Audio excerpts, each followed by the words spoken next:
worst possible thing you could say when you walk into a car dealership. I spent 5 years with Mercedes-Benz, 5 with General Motors, and the worst thing a person could say when they walk in is, if you could just get me to this payment, we got a deal. So your loan's probably still like 19, which means you got to pay to get out. You're upside down. It's called negative equity.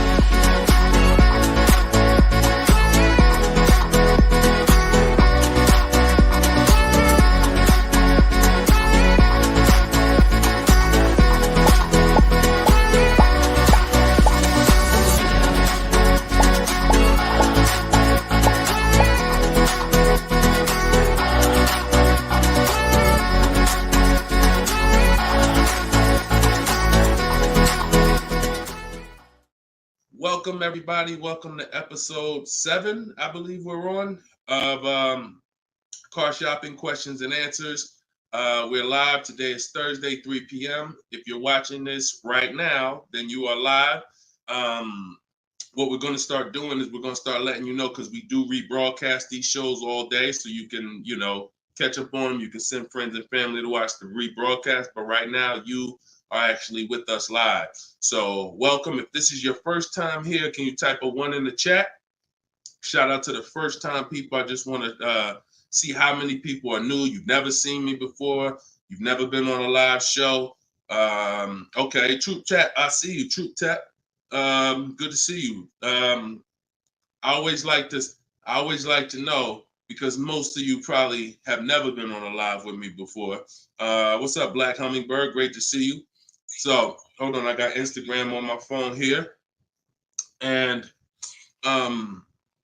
as you come in, first of all, I want to introduce myself, because you don't know me. My name is Deshone. I go by Deshone the Auto Advisor. I spent 14 years in the car business, 5 with Mercedes, 5 with General Motors, and 4, I ran my own brokerage.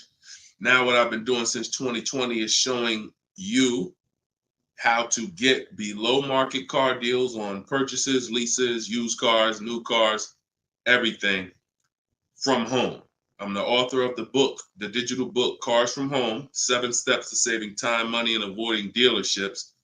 And during the show, for 30 minutes, as part of our welcome offer, you can get your copy for 75% off. It's normally $97, but in my TikTok bio, in my Instagram bio, and in the comment section, you can grab your book. You won't leave the broadcast, so you can make sure you get there before the countdown, but you'll still be here tuned in with us. So I want you to start typing your questions, and then Dolan, who's moderating, is going to pull them into the show, and we'll answer them one by one.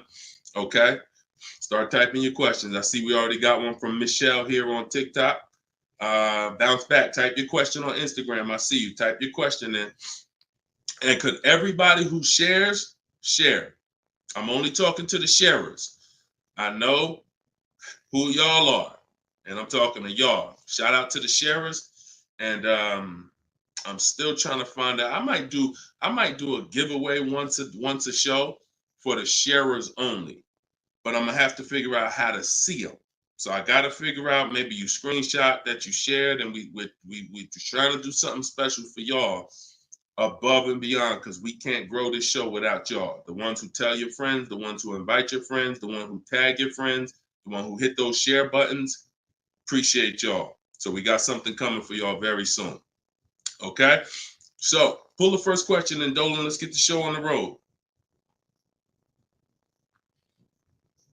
Okay, this one from TikTok. Leasing and maintenance versus purchasing and maintenance. Great question. So with a lease, most times all you're doing is oil changes, tire rotations. If you got a luxury vehicle or import luxury vehicle, maybe they require like a brake fluid change. Like when I worked for Mercedes, you had a service A, service B, service A, service B. That's how it usually rotated.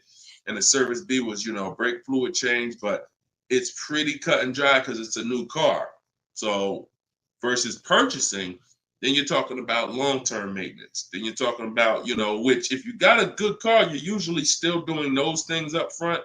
But as you own it long-term, now you're doing things like, you're doing the recommended maintenance. So you might have a 60,000 mile service, a 80,000 mile service, a 100K service. These are all things that come in the maintenance book.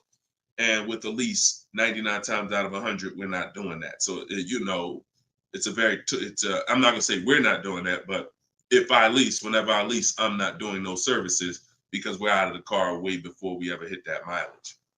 So big difference, big difference. All right, go ahead. Next one, Dolan. Let's go. Black Hummingbird, and y'all forgive me because I got a little something trying to jump on me, but I'm just gonna flush it out. Praise the Lord, and we gonna get through this. So y'all see me all congested, it's because I am, but we good. My car was totaled in an accident. Sorry to hear that. How long should I wait before I get another one? How long can you wait? You know, I'm not a fan of shopping with my back against the wall, but I'm a fan of, you know, if you are you going to be in a rental car? Are they giving you a rental? Sometimes you only have 30 days with the rental before you have to pay. I don't know if you have a backup car, but you know, that's going to depend. So what you need to ask yourself right now, because you have to replace that car eventually, I want you to ask yourself, and everyone on here, I want you to answer this question: how many years are you keeping in that car that you're buying? But first of all, who's shopping for a car now, or you will be in the next 12 months? Type me in the comments. If you're shopping right now, like Deshone, I'm in the market right now, or you will be in the next 12 months, type me in the comments. Okay, I see you on TikTok. Anyone shopping for a car? Michelle, she's shopping. Okay, if you're shopping for a car right now, or you will be in the next 12 months, type me in the comments. All right, Black Hummingbird. Yep, I see you. El Rel on YouTube, I see you. Jesus on YouTube, I see you. All right. The first question I want y'all to answer, everybody, is how many years you're keeping the next car? How many years are you keeping the next car? This is very important because this is the buying versus leasing question. How many years are you keeping the next car is the buying versus leasing question.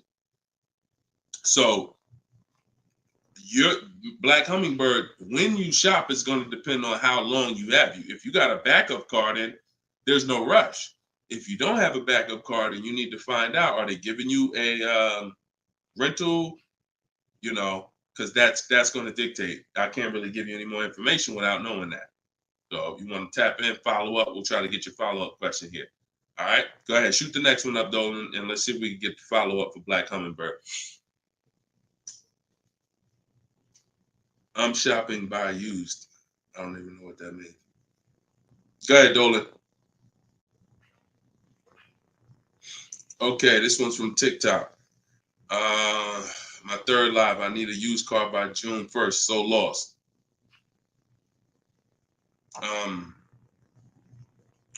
Where you lost? Everyone learns differently. So you have to ask yourself, how do you learn?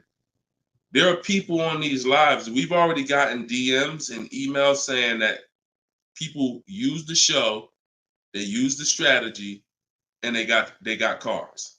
So we've only been doing these shows for a couple weeks now. That's because they can learn that way. Somebody else who can't, you got to be honest with yourself, but I give you the information in multiple different ways. In my book, if you're a book person, in my video library, it's up to you. But if you're sitting here, because everything we do on this show, I try to break it down. No, we don't rush through answers. I don't give y'all one-word answers. Every question, we pretty much take it and we break it down to the nth degree. And some of the things you guys have similar questions, so we've answered them on multiple shows. But you have to know how you learn in order for you to win. Okay? If you're lost here, then you could stick around and we'll continue to do what we do here. But you have to know how you learn. That's why we make information available in a multitude of ways. You see people who have my book. Some people could piece deals together with my social media videos, even though they're all different topics. Used cars, buying cash, leases, they're all different types. So you got to really piece them together. Some people do it that way. It's up to you. But don't just sit there struggling, man. Not at the cost of what it costs. Not at what it costs. All my information is available and it's affordable. Some of it's free, a lot of it is free. But every single product I offer, from my coaching program to my book, it's all affordable. So get in where you fit in, brother. That's really the best advice I could give you. All right, go ahead, Dolan. Shoot the next question.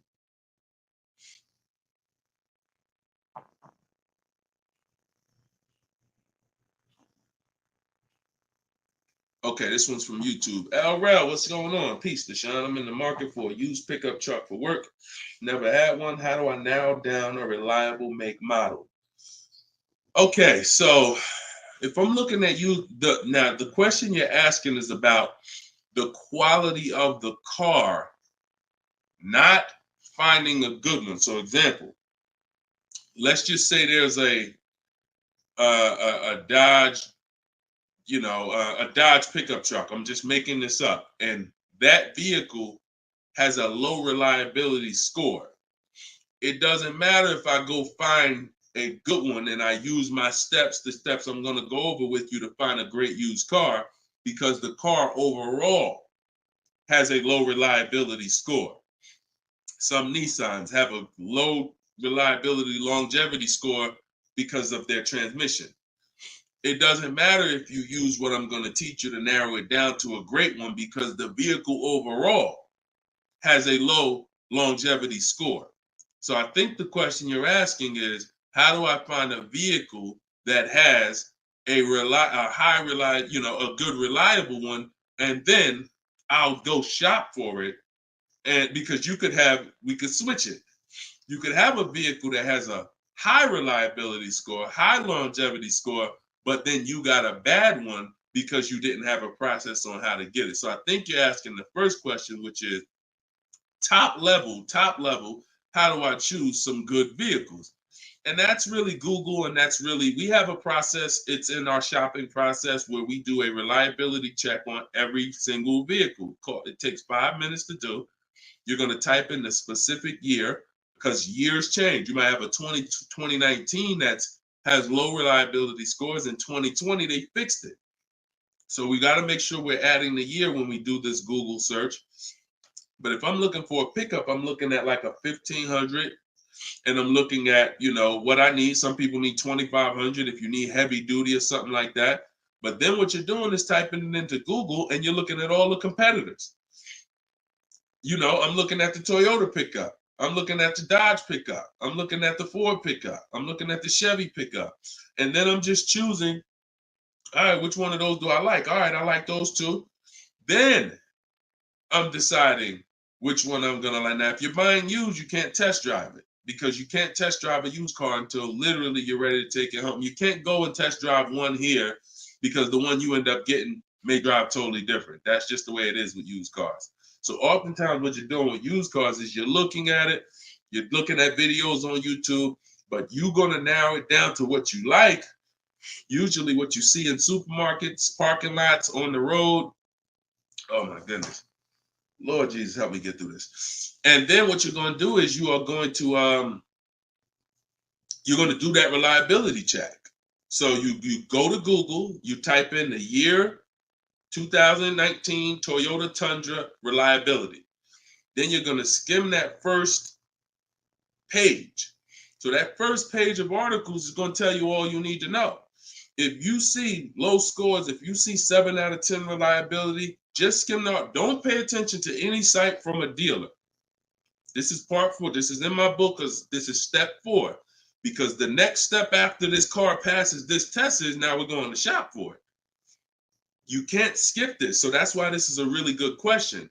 Some of you are skipping the process of doing a reliability, longevity, and initial quality check on the cars you're getting. And that's why you get cars that are in the shop every 90 days. It's not because you bought a bad one necessarily. It's because the car itself has a low rating. Transmission's going out on you because you didn't do a longevity check to see that car is known to have transmission problems at 80,000, 90,000 miles. So if you skip this little 5-minute step, it could cost you thousands of dollars. So you want to do that reliability, skim those articles, And then because you're keeping long term, you're not leasing, you're going to do the same thing with longevity. So you're going to type in 2019 Toyota Tundra longevity. And that's when you're going to see what they're saying about the car long term. Does it, transmission issues, engine issues? Sometimes it'll say right at the top, these cars are known to last 200 to 300,000 miles when properly serviced. Then then the only mission is, all right, the car itself has great scores. Now I have to find a good one. Okay? That's step one now. Okay? That's where you start. Great question. Okay, go ahead, Dolan. Shoot the next one up. All right, we got Philip on Facebook. Would you say buying or leasing is better right now? Also, what about down payment with leasing? So, all right, you should never be in a position where you're asking yourself, should I buy or lease this car? Based on what you feel. Yeah, so I feel like I should buy. No, the buying or leasing question is based on how long you're keeping the car. I have something that I do that I teach called the 8-year rule. The 8-year rule says that if you're not buying a car to keep at least 8 years, you should be shopping for a lease. Reason being is there is no way for you to get a great deal on a car if you buy it when you should have leased it. Because lease deals, when you get a great lease deal, it's so good, it's so low, it's so much less money out of pocket that it will take a buyer years to catch up with you. We did a scenario in the last show where we compared this deal that one of our students got, Frina, who uses my stuff. And anyone who's using my stuff is going to get these deals if you follow my process. It's not, you don't have to be great. You could be a bad negotiator. It doesn't matter. As long as you know how to use a computer and do copy and paste, you can get these deals. But we compared her deal, which she got at $579 a month on this $65,000 car, and we compared it to a purchase, which would be literally $900, $1,000 a month. So how do we make this decision? Very simple. If you are not buying your car to keep for 8 years, you should be leasing it, because in the middle, y'all know when I break this out, if you've been on the show before, this is the depreciation scale. This is how your car goes down in value. I know some of you have been taught, I want to buy my car, I drive as much as I want. I don't want to pay for the miles. But you are paying for your miles. Because check this out. You buy your car here for $30,000. A year later, even if you don't drive it, it's no longer worth $30,000. At best, it's worth $22,000. If you don't drive it 1 mile, it's probably worth $25,000. You lost $5,000 and you never drove it 1 mile. That's depreciation. So your car is depreciating like this. Year 1, year 2, year 3. That's why you flipping these cars, buying cars, trading them in 6 months, a year. You're losing at least $5,000, $10,000, but they'll hide it in a monthly payment. See, a cash buyer, you never do this. Some of you who are like, I pay cash, you never do it. You never buy a car, turn around, I don't like the car, I'm gonna trade this thing in. Because when you come in and they tell you, well, I know you just paid $35, but we could only give you $28. I just bought the car 6 months ago. You know what I mean? I lost $7,000 that fast? Yep, at least. You're like, all right, I'm not doing that. But with a payment, they'll hide it in the payment, and you don't understand. You just lost $7,000 in 6 months. So this is how you have to see this short-term ownership when you buy a car. My car is going down in value 20% the first year, 15%, 15% the third year. It's losing thousands of dollars. But if I keep it a long time, 7 years, 8 years, it starts to level out where I'm not losing that money anymore. If you have a car outside your house right now that you've had for more than 8 years, I want you to type the number of years you've had the car. Everybody on here, we're live. This is our 3 p.m. Thursday live show. This isn't a rebroadcast. So tell me right now, everyone who has a car outside, type how many years you've had the car. How many years? If it's 8, if it's 9, 10, 12. Had somebody on the last broadcast, somebody said they had like a 15-year-old car outside. You'll notice this, Gilda, you got an 11-year-old car outside. Here's what you'll notice. Your car is no longer losing value like this every year. Your car is no longer losing value like this every year. You're going to look and say, if let's assume right now, Gilda, your car is worth, I'm just making up a number. I don't know the car, nothing. Let's say it's worth $8,000. A year from now, it's going to be worth close to 8,000. Probably worth 75. That means you've won. So when you're trying to, when you are buying, wow, Carol's Care has a 18-year-old car outside. So that means you've won, because this is how you win with a purchase, and pay very close attention to what I'm about to say. You don't win when you pay off the car.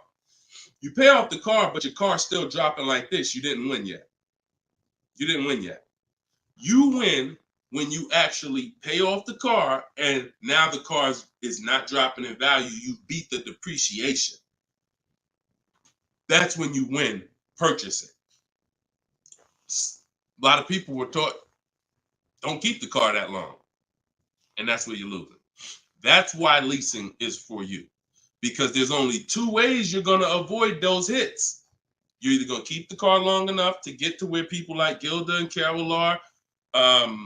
Look, Big Rich has these are people who kept cars long term, or you're going to get great lease deals where you're paying pennies on the dollar and you're winning. But those of you who are stuck in the middle, we got to get you out the middle, because you are losing the most money. You buy cars, you resell them. You buy cars, you trade them in 2 years, 3 years, you're losing the most money. You lease, but then you buy the lease. You're losing the most money. You're stuck in the middle. You got to pick a side. There's only two ways to win. Great lease deals, long-term ownership. Anything in the middle, you're losing thousands and thousands of dollars in depreciation. All right, we clear? All right, perfect. Shoot the next one up, Dolan. I see you, Luscious. I purchased the book. Awesome. Congratulations. Enjoy it. This whole show is sponsored by my new book, y'all. It's called Car Shopping. It's called Cars from Home. 7 Steps to Saving Time, Money, and Avoiding Dealers. So we have a welcome special. So you can get your book for 75% off the whole broadcast. Well, 30 minutes. It's normally $97, but you can get yours. We're rated 4.94 on Goodreads. You can get yours for $24 as long as you get to my bio before the 30 minutes expires. And $97 is a great price. Because here's the thing. I got a lot of books on my shelf. I cannot tell you a lot of books that saved me a lot of money. And my goal for this book was to be one of the books where you look at and say, man, this book right here has saved me thousands and tens of thousands of dollars. And that's my goal for the book. And we've been doing well at that. So, all right, this one's from Instagram. Mission Green. I'm in a purchase for 2 years with negative equity. Want to get into a lease. How can I walk away with the least out-of-pocket cap? So, you're in a purchase right now. You realize, Deshone, I'm not keeping my cars 8 years. I want to transition to a lease. Okay, so what you're going to do, the first thing you're going to do is an equity assessment. Equity assessment is when you find out you're going to get the highest bid, because we never sell a car. We don't trade cars. We never replace a car without getting bids on it. We never buy a car without getting bids on it. We never take a loan without getting bids. So what we're doing is we need to get bids, because bids are going to tell us what is the highest offer we can get for our car, which means that would be the smallest amount of negative equity we could possibly have. So as you get these bids, you're going to get your payoff from your bank, call your bank, get your payoff, then go to CarMax. We like to get 6 bids. CarMax, Driveway, Carvana, Kelly's Blue Book Instant Cash Offer. Do not use kellysbluebook.com. It's nothing but a marketing website that it does us no good. Kelly's Blue Book Instant Cash Offer. Auto Nation Sell My Car, and Car Guru Sell My Car. Now, that'll get you 6 offers. And once you have those 6 offers, you'll know this is what my best case scenario is when it comes to my negative equity. That's my best case. There's 2 ways to get out of negative equity and get a car. There's 3 ways to get out of negative equity, but one of them doesn't lead to a car right now. So we're talking about the first option. That's what you do, and you want to pay the difference. So you're going to get all those bids, and you're going to look and say, okay, I got a $4,000 negative equity if I sell my car to AutoNation. They're the highest bid. Highest bid, 4,000 negative equity. I would not be taking any other money other than putting it to the negative equity. If you got $4,000 in your pocket or anything, and you're like, hey, should I put this down? No, we're going to get the next car with no money down. We need to minimize our negative equity by taking the highest offer from the online bidders. Now, once that happens, we close the gap, and that's the way to move. That's the best case scenario. So if you can't do that, then what you're going to do is you have to trade. This is the only time we trade cars. There is no other time where we are going to trade a car, because you don't get the most money trading a car. You don't get the most money trading anything. If you think about it, if you got a lawnmower and I got a bike, and I'm like, man, look, I'll trade you my bike for your I'll trade you my bike for your lawnmower. Neither one of us is really getting the most money that we could get. That's a trade. It's like a little compromise. I take a little less because I got something you want, you got something I want. It's different than me saying, you know what, I got a bike. Let me see the most money I can get for my bike, and then I come back and pay you for the lawnmower. And this is how you have to see it. This is why we don't trade. Because when you trade, you're not making the buyer win a bid. You're not making the buyer bid. You're just saying, whatever you could pay me, I'll take it. That's why the first option I just laid out is the best option. But some of you don't have the cash to pay the difference. So you have to now forget about the old car right now. You shop for your new car and you get bids. So let's just say in that example, I find out I'm you. I can't cover the difference and sell to the online bidders. Now I'm going to start shopping for my lease. So let's say I'm shopping for a Jeep Grand Cherokee. I get my offers. I find out who wins the bid. I identify you're the highest bidder, and I'm going to that dealer and saying, okay, you're the best bid. Can you tell me what you could pay for my old car? I'm not telling them what I owe. That doesn't matter. I'm just seeing, what could you pay for my old car? And then I'm going to have them get an offer. Now, it's not, in 99% of the time, you guys, it's not going to be what you thought it was. Which, if your highest offer over here with the online bidders was 22, do not think that dealer who won the bid is going to say, I'll give you 22. They probably say, the most I can pay for it is 20. And you have to take it because they can't win both bids. That's just almost impossible. The fact they're going to outbid all their competition on the car you're trying to buy from them. So I beat all these other Jeep dealers to win your business, and I'm going to beat CarMax, Boom, Driveway, all these other companies, and pay you more for your trade. That's not going to happen. So that's why I say the first option is the best, because the second option, you're going to have more negative equity because the dealer cannot pay as much as the online bidder. So now that's what you would do, and you would tell them, okay, please add it to my deal, and you'd have to roll it into the lease over there. Third scenario where you can't get out is if you have too much negative equity. You're either going to need cash or you're going to need to pay the loan down. It's that simple. Because when you bring that negative equity over, the bank only has a certain amount that they're going to approve. If you're buying a $40,000 vehicle, they're not going to approve $55,000 because you got all this 10 grand negative equity, 12 grand, you're just trying to slap it on. You can have a 900 credit score. That's why I call negative equity the bad credit for people with good credit, because it can literally prevent you from getting a car.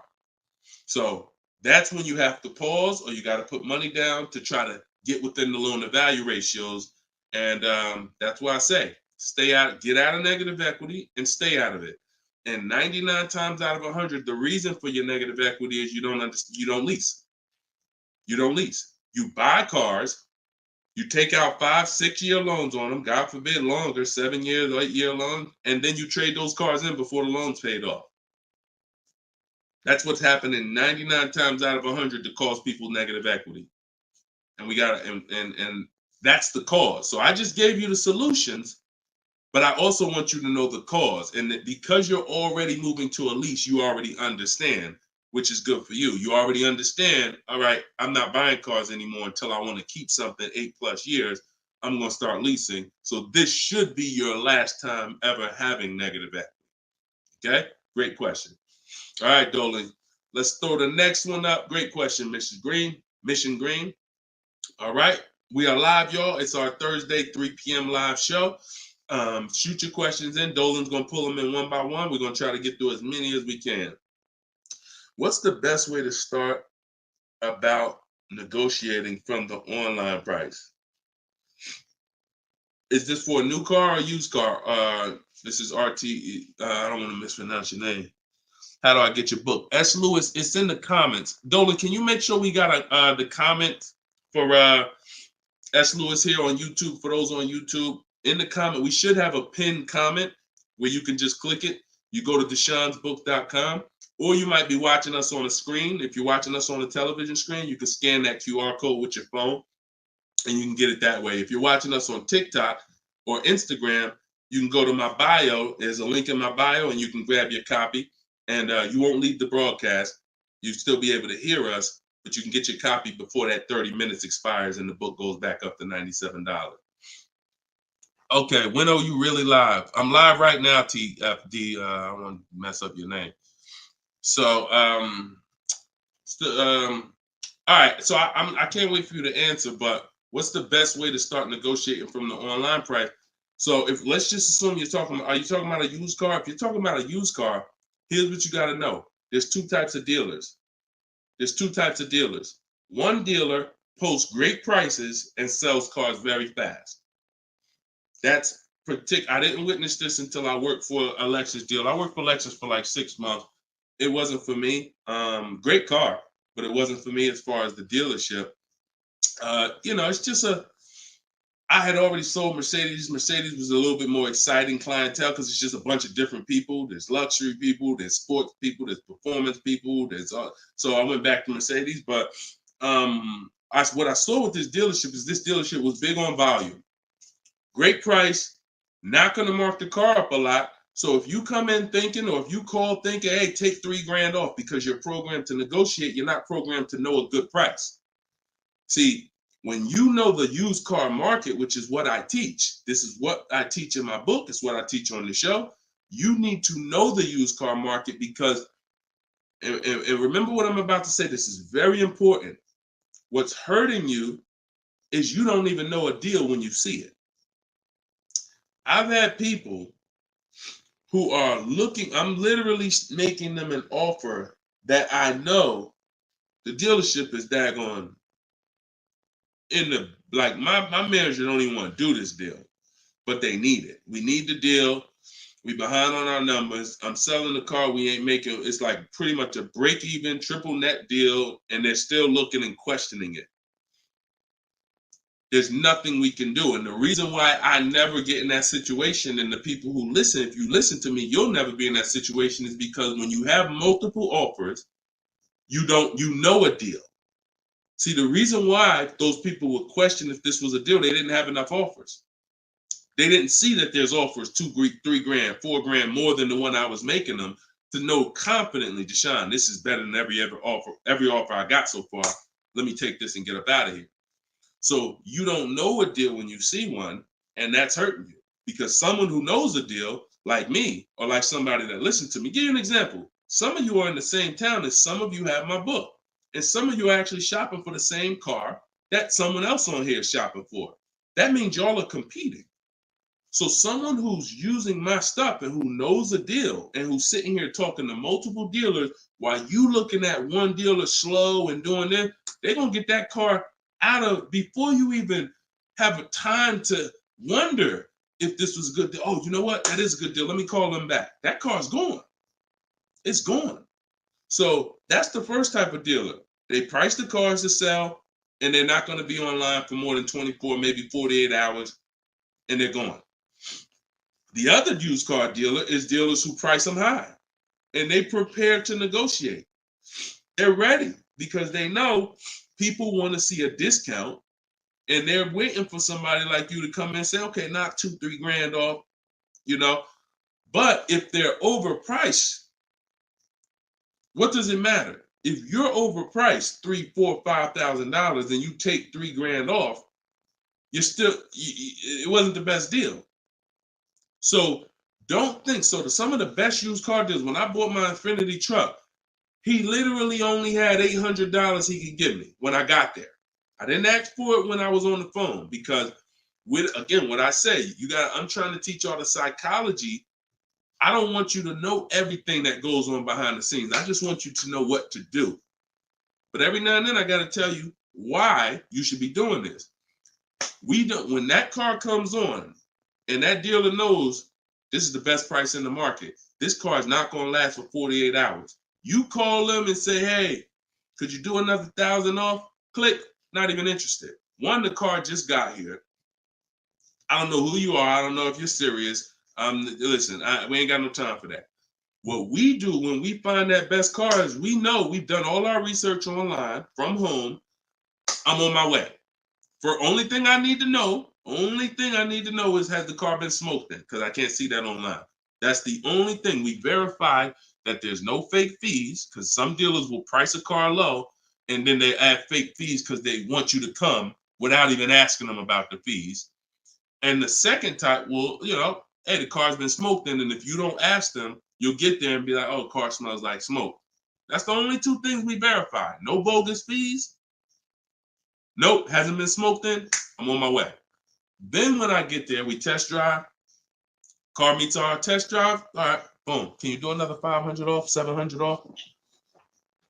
Because I already know it's the best price in the market.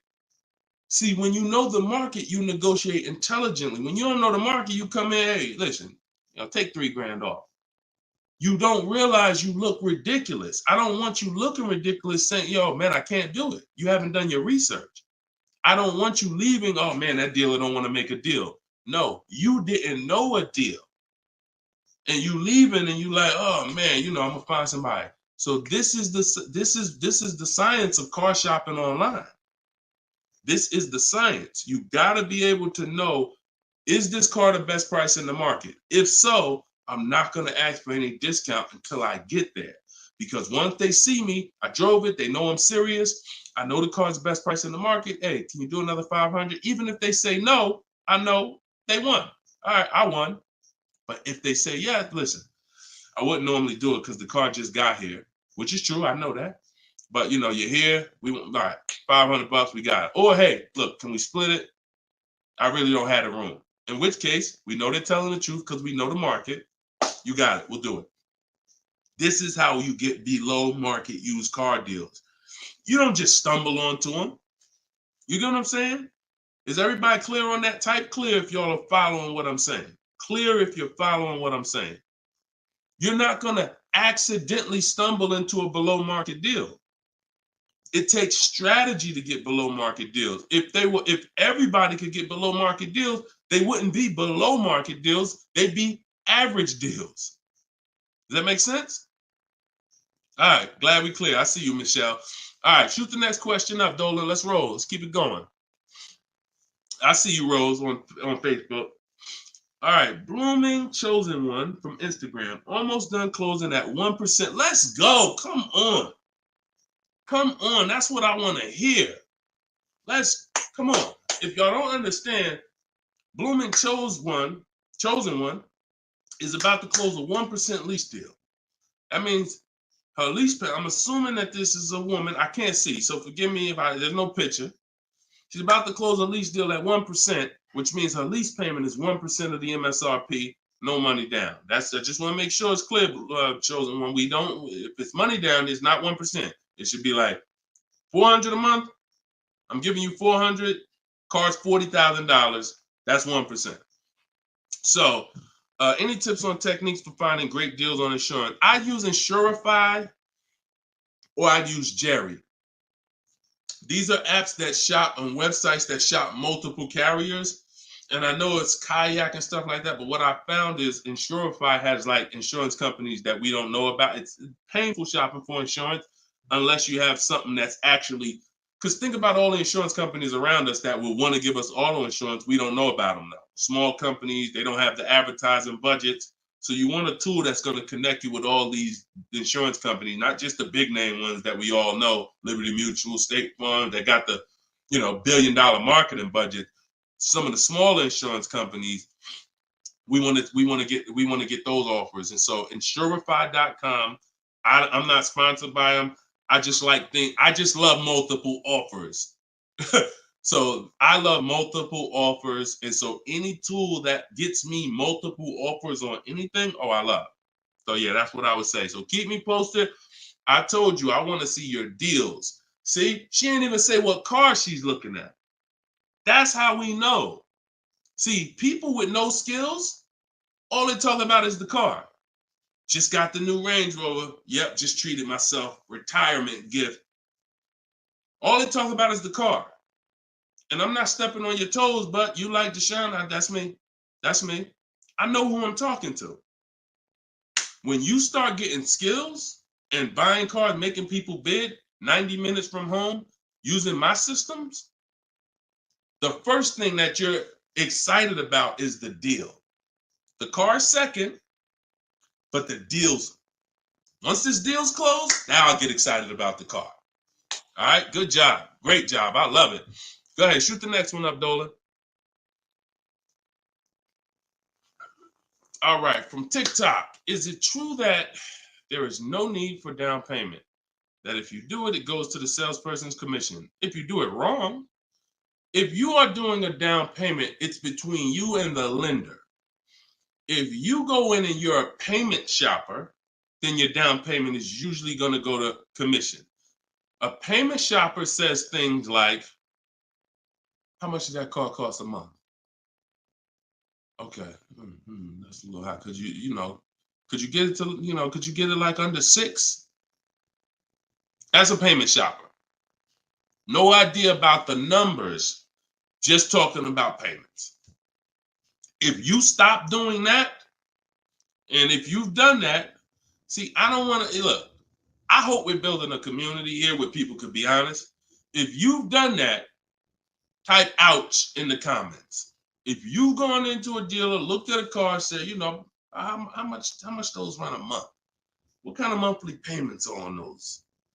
And I know that there's some people who are not gonna be honest, but this is how a lot of people shop.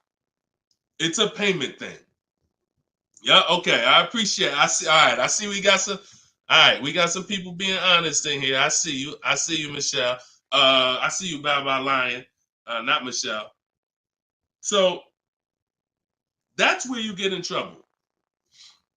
So what do you do outside of that?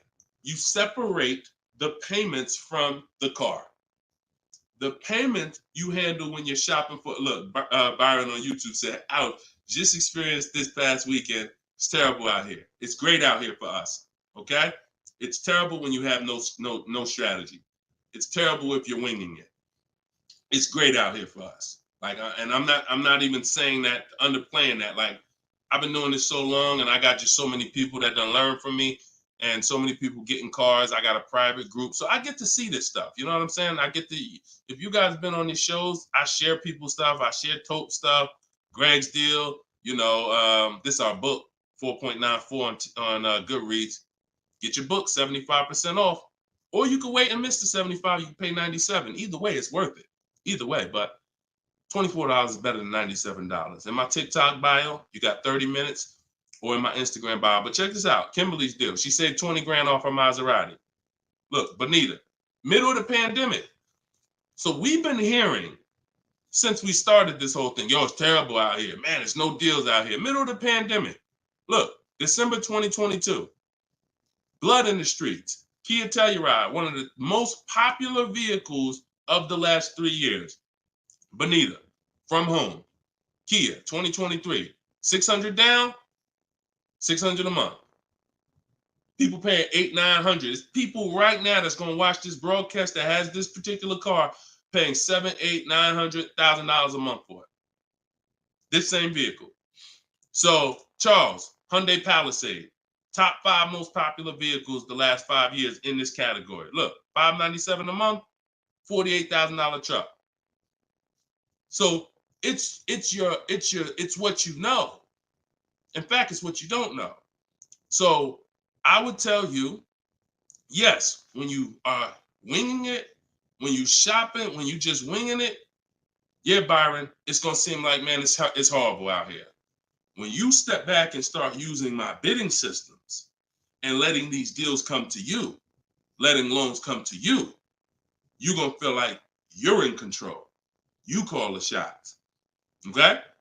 So that's what I want everybody to know. It's all perspective. You know, somebody who's never had a fight in their life may be like, oh, shoot, I'm gonna lose this fight. Mike Tyson, he's not worried about losing a fight.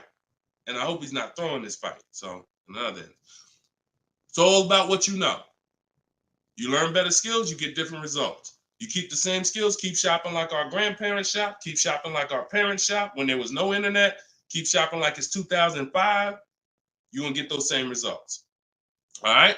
Everything I'm talking about, y'all, is in my book. This whole show is sponsored by my book, Cars from Home, 7 Steps to Saving Time, Money, and Avoiding Dealerships.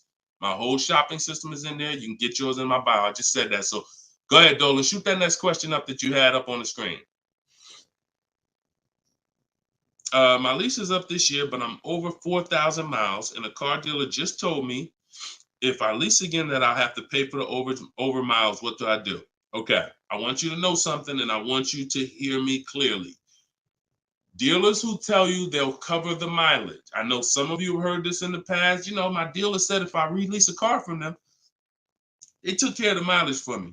No, they didn't. No, they didn't.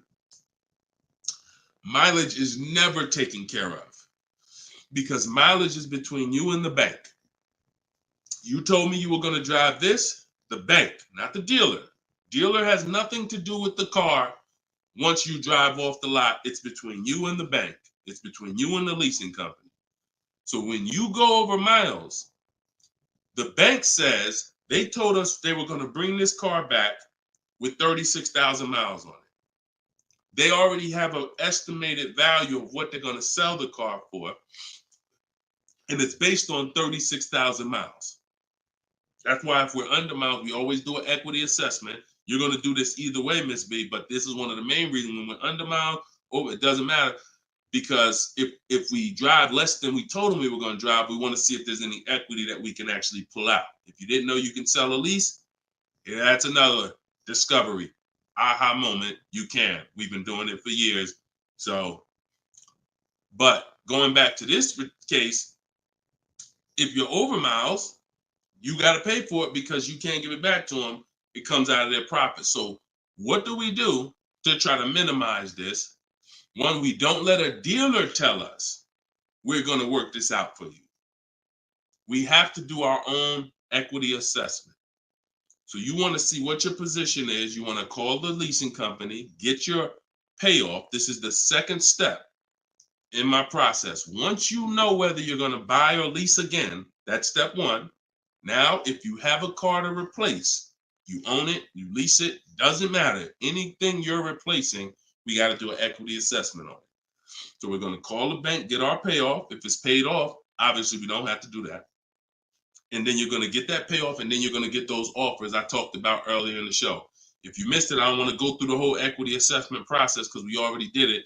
And for the people who've been on here, I don't want to repeat the whole thing. But if you go on YouTube, if you go on Facebook, you'll be able to see the broadcast. Go to the section on equity assessment and follow that process, because you need to see, can I sell this vehicle and break even, get out of it, or if I have a mileage penalty, you know,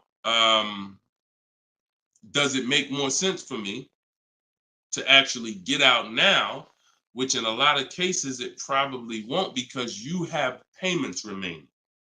So if you got out now, see, if you sell it, it's clean. So if you sell it, and it goes back to what we were talking about with what somebody asked the question about the negative equity. Let's just say I'm you.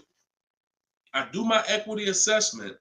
I find out to get out of the lease, I gotta contribute like $1,000, but I could get out now. When I sell a lease, there's no penalty.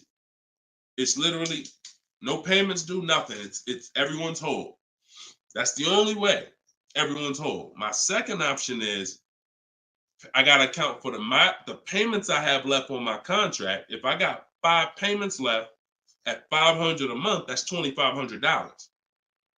Does it make more sense for me to get out now and pay those payments?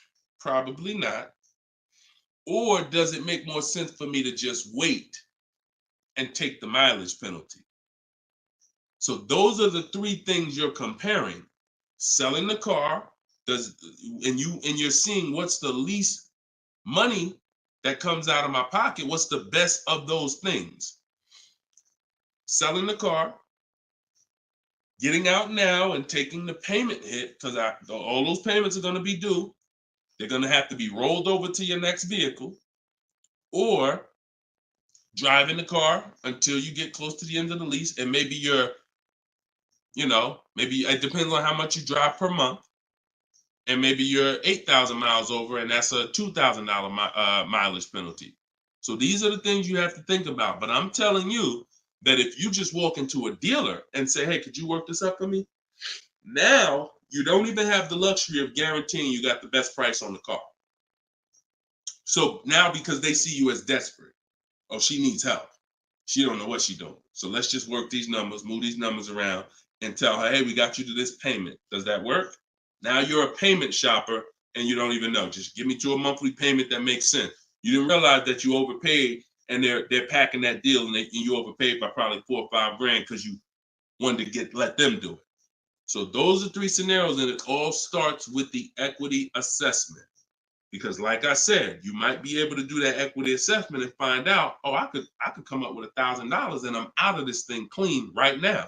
Or you might break even. It depends. That's why it's always an equity assessment. Equity assessment is probably everything in our process is important, but my God, skipping the equity assessment, you're skipping probably half of your transaction. Okay? And if you don't know how to do equity assessment, watch the show earlier. If you have my book, it's all in there. It's up to you. Go ahead, Dola, shoot the next question. Bought your book. Thank you for doing this. Thank you, Michelle. Enjoy it. Use it. Use it and win. For the rest of your life, use that book. And it's a digital book, so you don't have to worry about when it needs updating. I just update it. You'll open it one day. Like, let's say you get your car now. A year from now, you open up that book and you're like, all right, I need another car. My spouse needs a car. My child needs a car. Man, wait a minute. There's different stuff in here. That's why you always keep the email I send you with the master link in it, because that's where I update the book. All of you who got the book, when you download it, don't save the email, because when you click that master link, that's where I update the file whenever something changes. So, and I couldn't do that with a print book. I can only do that with a digital book. Yeah, don't worry. I don't do trades, J. Paul. So if you ever see somebody selling crypto, all of that, like anybody with a decent amount of followers is going to have knockoff accounts. Like, I do car education. That's all I do. I don't do crypto. I don't do none of this other stuff. It's been fake Deshone the Auto Advisor accounts since we was on TikTok. We got 1.5 million followers on TikTok. The fake Deshone the Auto Advisor accounts started popping up. Nothing we can do about it. You got to watch it, though. Watch it. Okay, this one's from Instagram. Considering a lease of a Lexus electric vehicle. First time lease customer. Do you have any advice shopping for a lease premium electric vehicle? Same process. Same process. My system doesn't change. I'm gonna tell you, there's only one scenario where it changes, but electric cars, look, doesn't matter. Look, Look at Sean. Bids. F-150 XLT electric. Bids. $73,000 vehicle. He got it for 57. He saved over 20 grand. Bids. That's electric. Electric. You don't know what rebates there are. You don't know what's what. Rolls Royce. Bids. Popular cars. Bids. Exotic cars. Bids. Doesn't matter. Process is the same. The only time that bidding is not called for when purchasing the car is with Tesla or any manufacturer where the price is set. No matter where you go in the country, it's the same price. You buy Tesla in New Jersey, same price in California, same price in Minnesota. One price all around the country. You order the car. That's it. I don't care if you have GM supplier pricing. That everyone's doing a different price. Some people are not going to tell you. They won't tell you what the rebates is. Some people, oh, Deshone, I'm a Ford employee. I get Ford special pricing. Bids. Because 80% of dealers are going to lie and not give you the real Ford special pricing. Everything is bids. Put everything under there. All right? Go ahead, Dolan. Shoot the next one up, brother.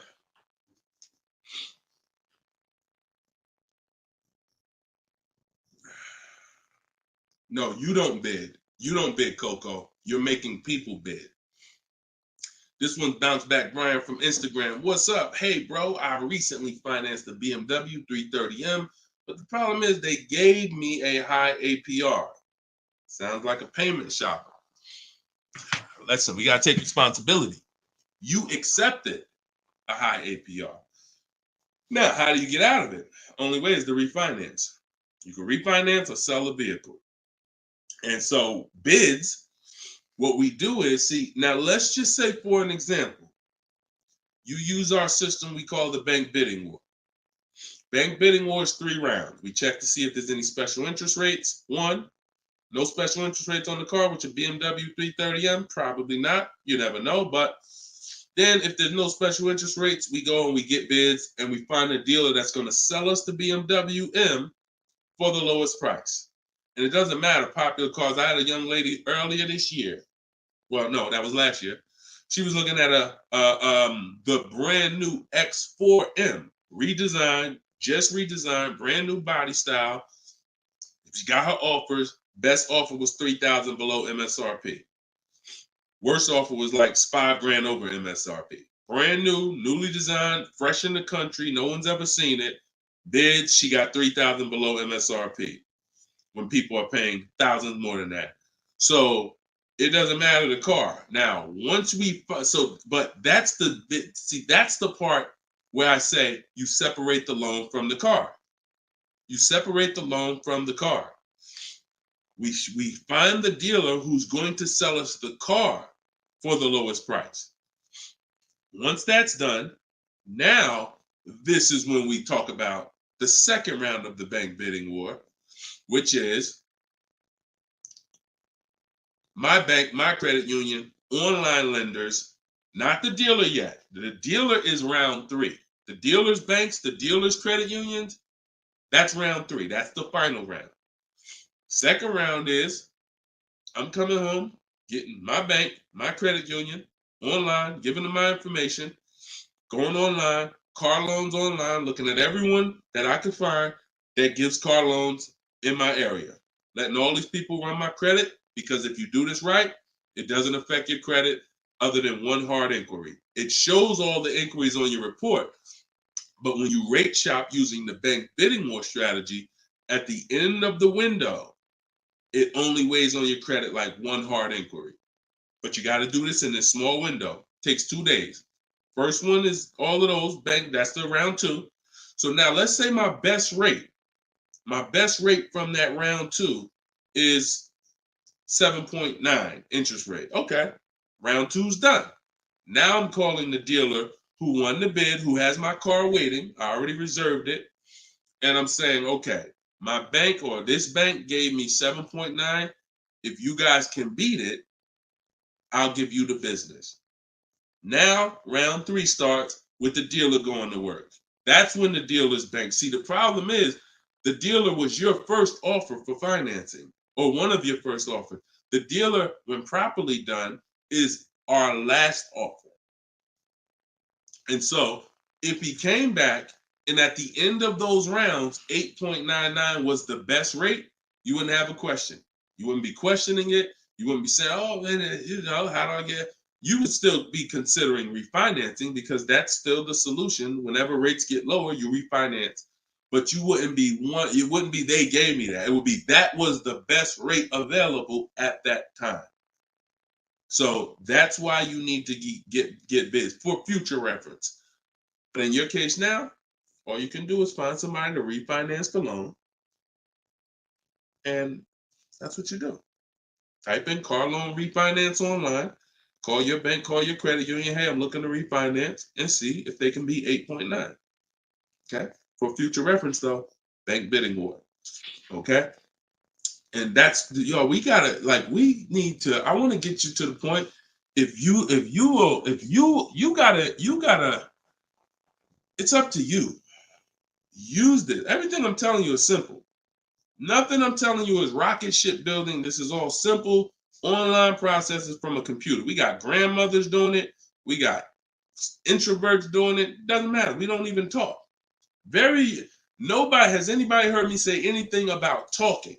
No. We're using online tools to get these processes done. That's why they work for everybody. If you had to talk, then yes, you could mess it up. But this is for the future reference. We want to guarantee that we got the best price. And the only way we're going to do that is with bids on everything.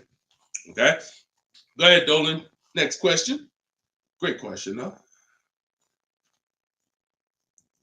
All right. This one's from TikTok. Can24 Loco. Is a lease worth it if I know I'm going over the miles?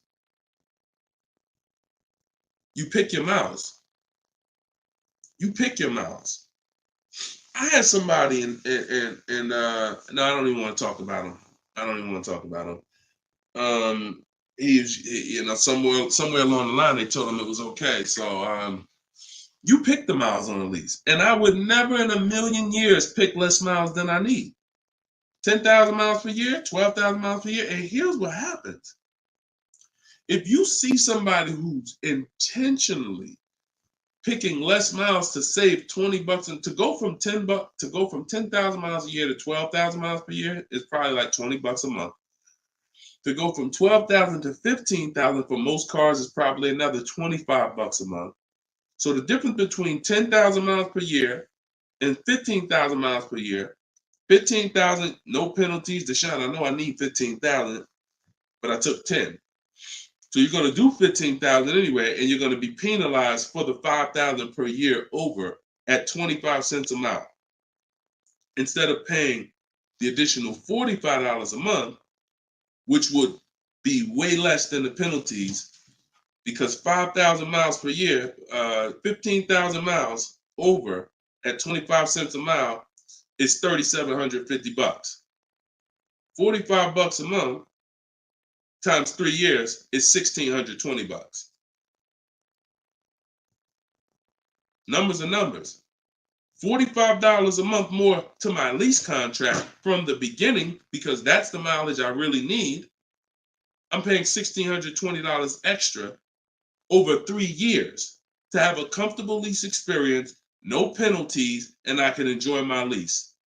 Versus taking 10, knowing I'm going to drive 15, and then looking and saying, dang, I'm over miles by 15,000 miles, and how can I avoid this almost $4,000 bill that's coming? Choose your mileage wisely. Deal structure. Step 3, I got a whole step in my process on deal structure. This falls under deal structure. So we never take a lease knowing we're going over the mileage. We just never do that. We're setting ourselves up to not enjoy the lease. For what?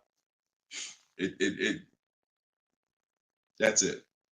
Step 3 in my process, I got part of deal structure. I got a section in my book on this, is choosing your mileage wisely, where you look and estimate how much you drive, Or if you have a car, you just look back and say, all right, I drive 12,000 miles per year. You can look back at what you drove.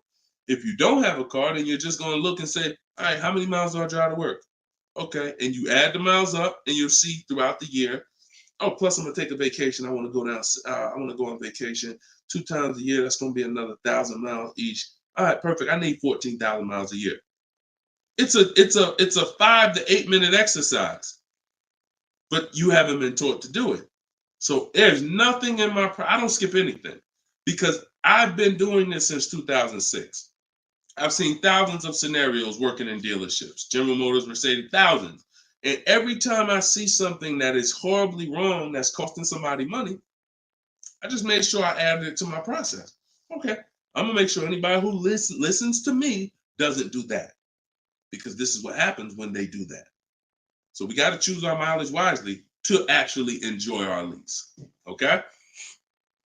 All right, y'all. Look, we hit 1 hour and 6 minutes. I'm gonna wrap it. I usually try to go like 1 hour and 15 minutes, but as y'all can see, I'm actually struggling to get through this. I need to go and get me some tea, and that's what I'm gonna do. This is our second show for the day, and some of you may be watching us on a rebroadcast, but right now we're live. We've been live Monday, Tuesday, just so y'all know, and I'll probably have a link in my bio by tomorrow to our calendar. But most days we're going live Monday and Tuesday, Thursday and Friday. We're going live at 12 noon Eastern time, 3 p.m. Eastern time. So that's when our show is going to air live. And every time you see us on a rebroadcast, we're going to have a sign on the top that says rebroadcast. So y'all know, okay, this is a rebroadcast in case I couldn't watch the whole show. I was at work. So we rebroadcast all the time. But yes, always a pleasure, y'all. Let's keep winning. Shout out to the people who got my book. I appreciate y'all. Thank you to those who reviewed it, who helped us get to 4.94 on Goodreads.com. I appreciate you, and continue to use the book and continue to unlearn the bad stuff you learned about car buying. If you don't hear me say it, that's because I don't do it. And no one who listens to me does it. You hear somebody say, yeah, I was in the dealership. I was in there like 4 or 5 hours, but man, I was using what Deshone teach.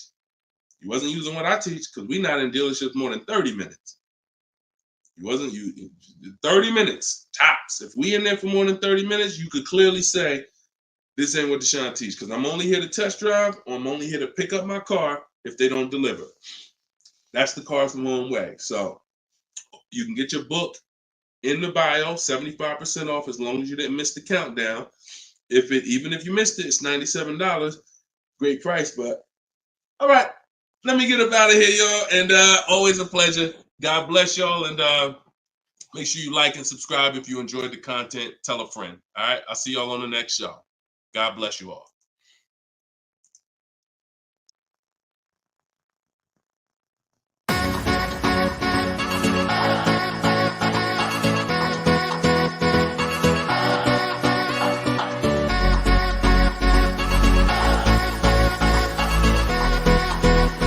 The worst possible thing you could say when you walk into a car dealership. I spent 5 years with Mercedes-Benz, 5 with General Motors, and the worst thing a person could say when they walk in is, if you could just get me to this payment, we got a deal. So your loan's probably still like 19, which means you got to pay to get out. You're upside down. It's called negative equity.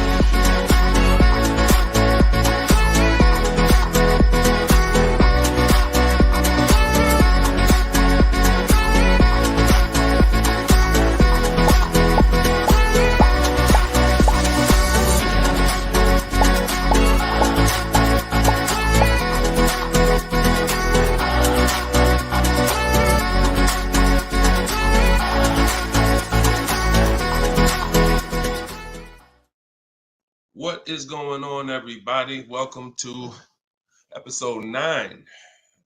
Maybe episode 8. Either way, I'll make sure the right episode is in the comments. But welcome to Car Shopping Questions and Answers. This is our live show. It is Monday. This is our noon show.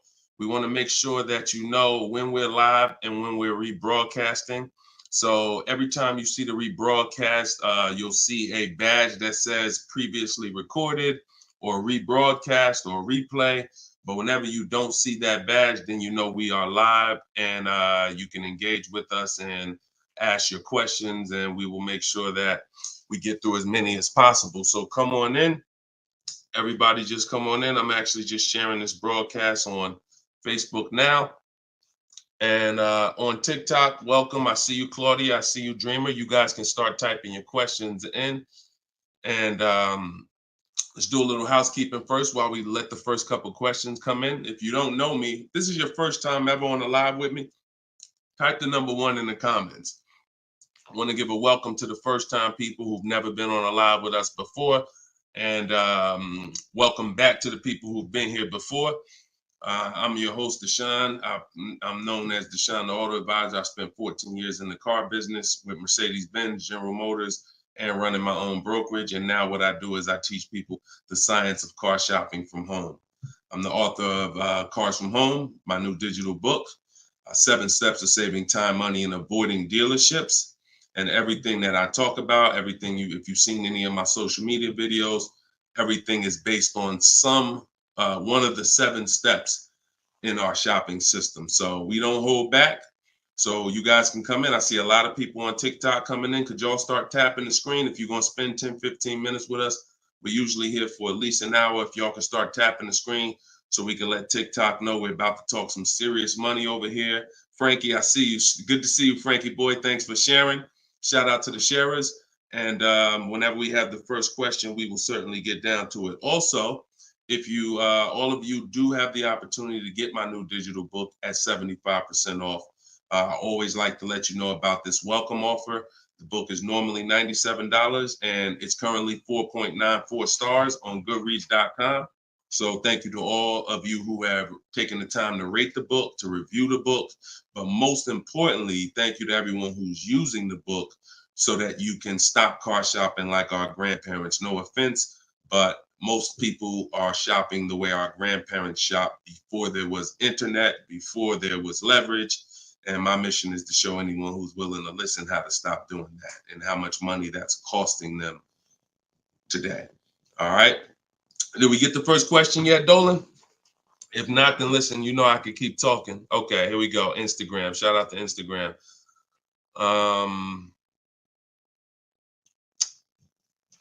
All right. How long should you wait to refinance? It's a good question.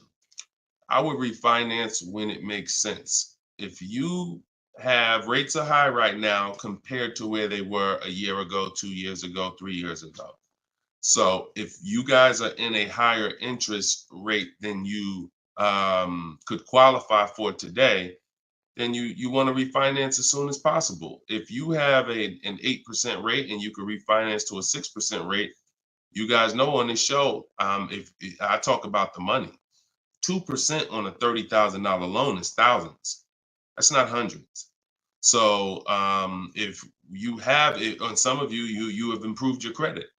So you may have had a lower credit score a year or 2 years ago when you got your car, but now your credit score is higher. So you want to make sure you are following this guideline though. Most of the people who want to loan you money want you to take more for longer.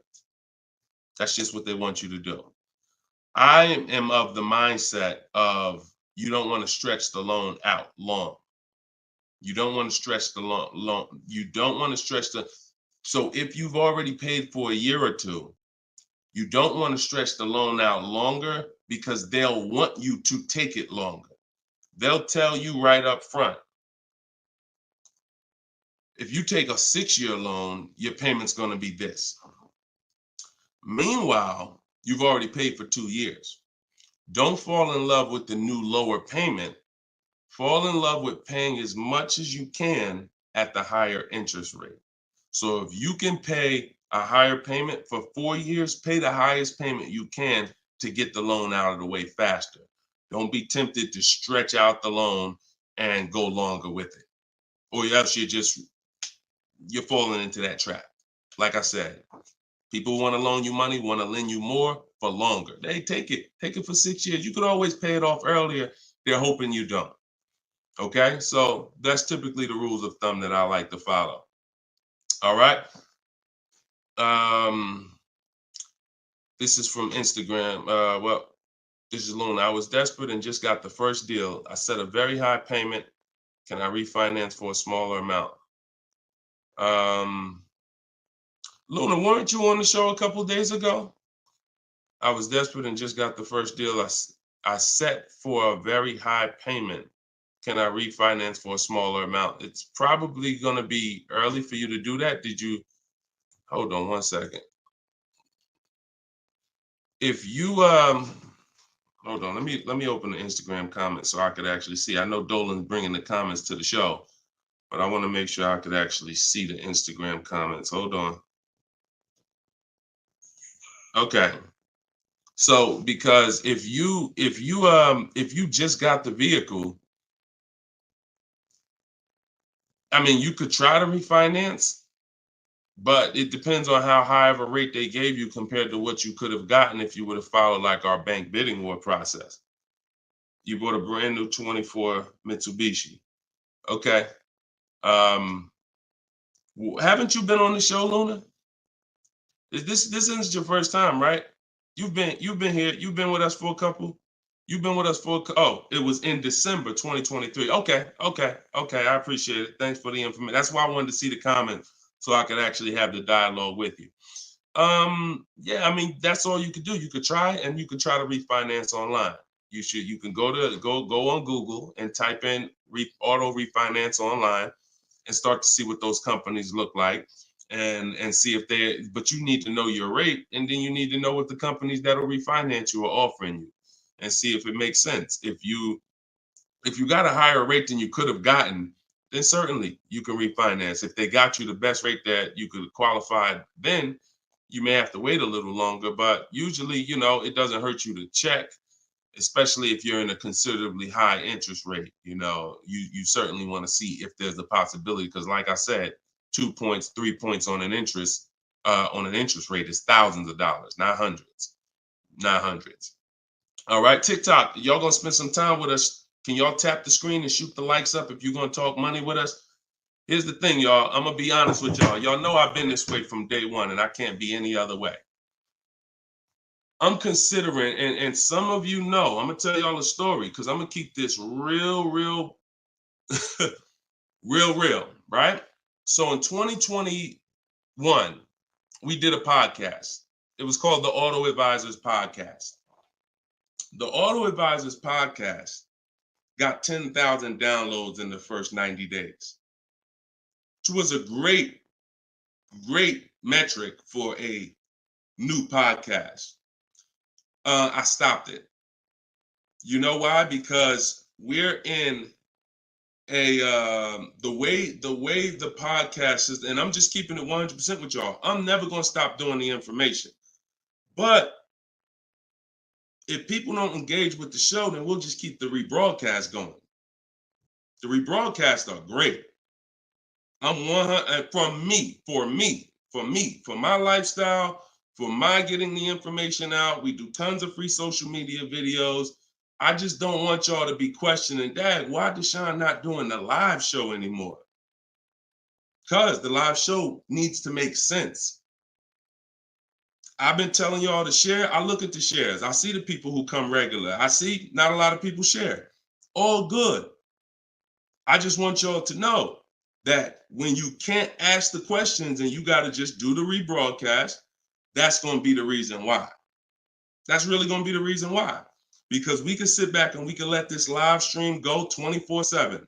I love it. Dolan runs it. It's great. We sell a lot of books throughout the day. People get their questions answered. It's great. If y'all like Deshone, I would really like to ask questions and have the opportunity for my family to ask questions and get their questions answered, then y'all gonna have to show up. Y'all gonna have to show up. It's always been that way. Now, we're gonna have information everywhere for you. Free social media videos, my free masterclass is in my link in my bio. But if y'all want to keep this show going this way live and not just see 24/7 rebroadcast, then y'all gonna have to make sure y'all show up. And if we don't see the likes and we don't see the shares, then it's all good. That tells us everything we need to know.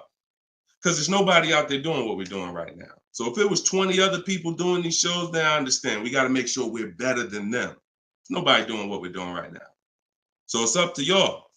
All right, so Dolan, let's go. TikTok question. Can I get a new lease with no money down and get the same car payment monthly, turning my lease in soon? But that depends on how good you're going to shop. See, if you got, a lot of people are going to be fooled into this conversation. Car salesman calling them saying, hey, I could get you out of your lease, keep your payment the same, and you'll be good. That's the conversation they're going to go for. Now they're going by 2021 and 2020, well, really 2021 payments, which were the highest in history. And what they're depending on is they're hoping that most people don't ask a question. You already been paying this, you already been paying the high payment. What if I could put you into 2024 for the same price? Meanwhile, those prices that you were paying were ridiculously high. All through the pandemic, most 99 probably percent of people were paying ridiculous payments. That's why I always show Bonita. So when you look at Bonita, Bonita is the one who got one of the most popular vehicles during the pandemic. It was a Kia Telluride, 2022. She got it for $600 out of pocket, $600 a month.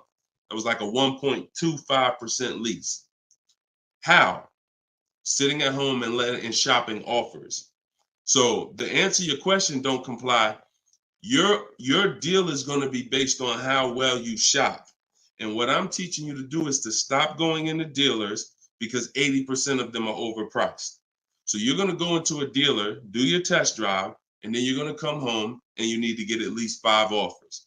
Now you could do it my way. In my book, I have a strategy called the 25 to 5. We go online, we go to the dealer's websites, we put in what we want, 25 dealers' websites. It's a copy and paste template. Then we have conversations by email because out of those 25 dealers, figure about 10 are going to have a car we want. And then we're looking to get 5 to 7 offers. If you shop the right way, you're not shopping the right way if you don't see a $150 to $200 difference between your offers. You're just not shopping the right way because we know I've helped. Personally, we have about 1,600 people in our car shopping course, in my coaching program. And we probably have about 6,000 people who have my book. That's enough data for us to know when people send me their deals, 80% of dealers are overpriced. What's the message then? If you don't get 5 offers, you're going to overpay. Hands down. Not 3, not 4. Now, some people with Charles, if they're shopping for a really hot vehicle, like Charles got a Palisade a little while ago, he got 10 quotes. So he reached out to 35 dealers. But look what he's paying. $48,000, almost $49,000 vehicle, he's paying $597. And both of those deals were no money down. So if he didn't know how to shop, then he would be paying $700, $800. Some of you may be looking and saying, Deshone, man, I got a Palisade and I pay a lot more than that. Or, hey, but that's going to depend on how you shop. You must get at least 5 offers if you're truly going to see the bottom of the market, because 80% of dealers, 4 out of 5 are overpriced. So certainly you could do deals with no money down. It's not even a question. And don't pay attention to commercials, because what you'll see is neither one of those 2 deals that I just showed you were from a commercial. They'll probably, when you look at what a commercial says you can lease a Kia Telluride for, especially or a Palisade for, especially a $50,000 Palisade, it would be a lot higher than this, and it would be with 1,000 down plus tax plus fees.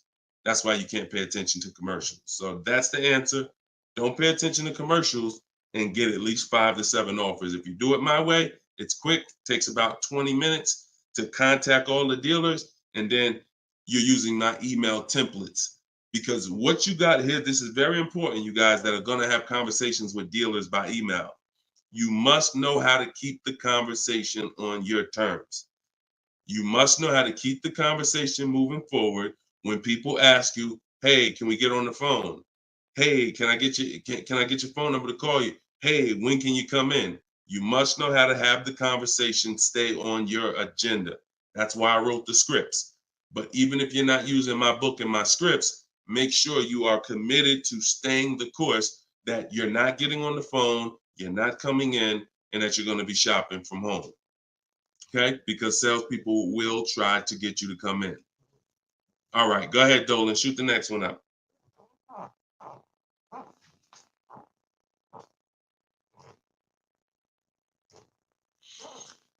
Okay. Hi, the dealer wants to run my credit card. I just watched one of your videos and you said don't let them do that. They want to run your credit card for what?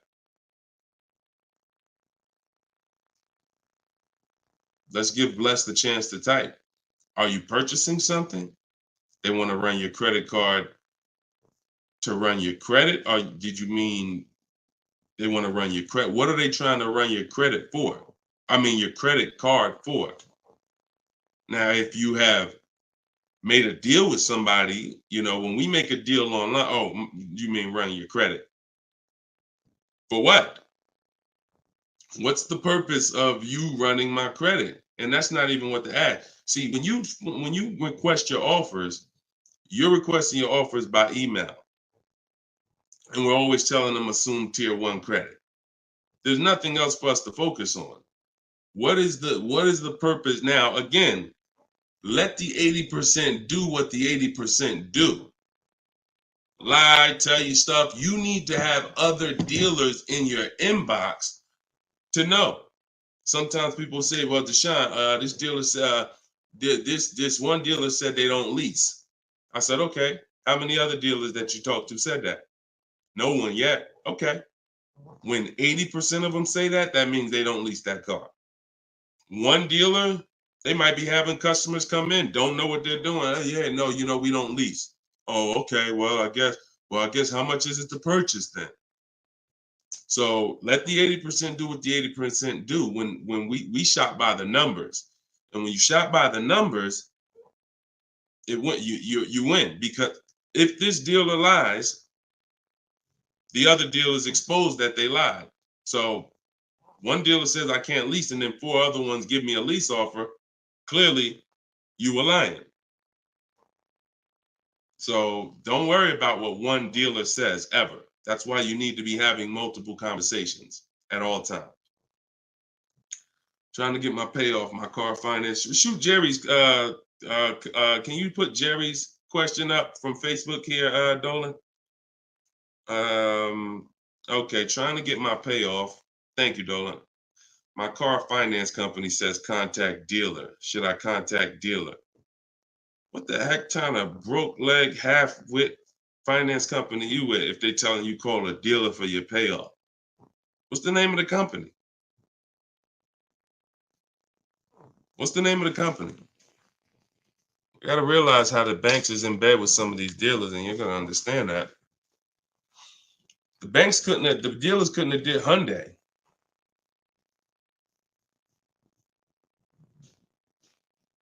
Why would they tell you contact the dealer for your payoff? Scumbag. I would call and speak to somebody else.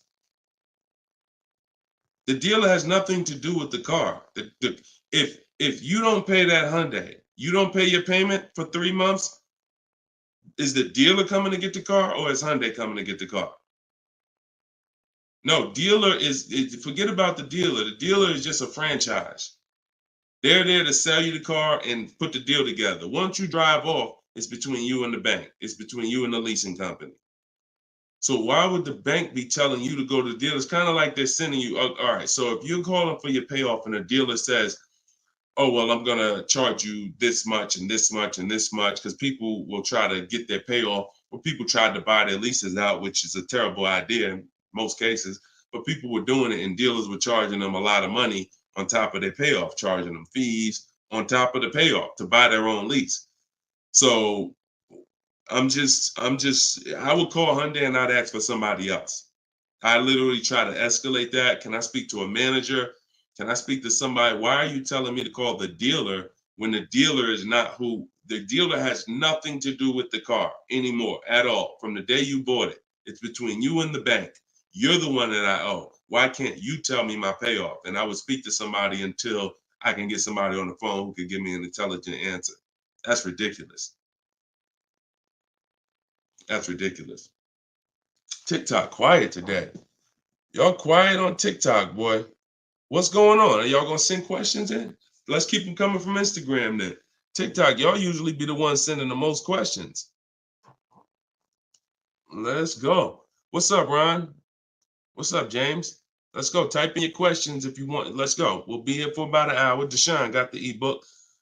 Sent email templates out, got responses, perfect. Using the counter offer calculator, perfect. And they either stop communicating or say I have to come in to do any further negotiations. We have scripts for that. We have scripts for that. No, none of the other dealers I speak to have said that. Just go to the script. Every single thing is a script because I know what they're going to say. I had to use those same templates. So always keep the conversation. When you make the last counter offer, it's always a question. That counter offer is a question. So now when they come back and say anything, you look for the script that replies to that and keep the conversation moving forward. You know, once you send the counter offers, now you're just getting to the point where you're trying to see who's the best one. That's it. The counter offer calculator makes counters based on the best offer. So whatever that best offer is, it counters everyone. See, and they may stop communicating because they're already high. So if somebody gives me a 1.1% lease and other people give me a 1.4, 1.5, 1.6, when I counter, I'm countering based on the 1.1. Because once one dealer gives me that type of discount, I know that y'all just choosing not to. That's why if they say, how'd you come up with that number? The script is always, it's a little bit lower than my best offer I have already. So they know you can act like this is the bottom price that you have, but we already have the best offer here. That's why we always put in the offers, and the counter offer calculator creates the counter offer based on the best offer. I don't care if none of y'all reply anymore because y'all already showed me y'all are overpriced. So I'm gonna let you know that based on my counter offer, I know this deal could be done. And if the lowest offer, which may happen, says, look, I don't have no more room, I gave you the best, then I snatch that offer. As long as you got 5, then that's really the bottom. And that's the purpose of the counter offer, is to make sure before you close the deal, you have made a counter to make sure you know where the bottom is. But don't let them respond. Forget it. They probably, oh, he made this low offer. You know you could do that deal, but that's all right. I'll get the car from your competition. All good. All good. All right, next question, Dola. All right. All right. That might not have any other questions. I have an isolated event. Car was total. Check getting cut this week. Can I pay to speak with you 30 to 60 minutes for a single purchase? No. No offense. I've been helping groups. You gotta understand, y'all. Look, I have been helping groups buy cars. Look, let me show y'all something, okay? And I'm saying this so y'all understand, right? Since 2021, this is my private group right here. All right. This is my private group. We have 1,400 people in the group. Now, not everybody who joins us in Maps Academy joins the group, because some people just don't come to Facebook. They'll come on my Zoom coaching calls. But this is how I help people one-on-one.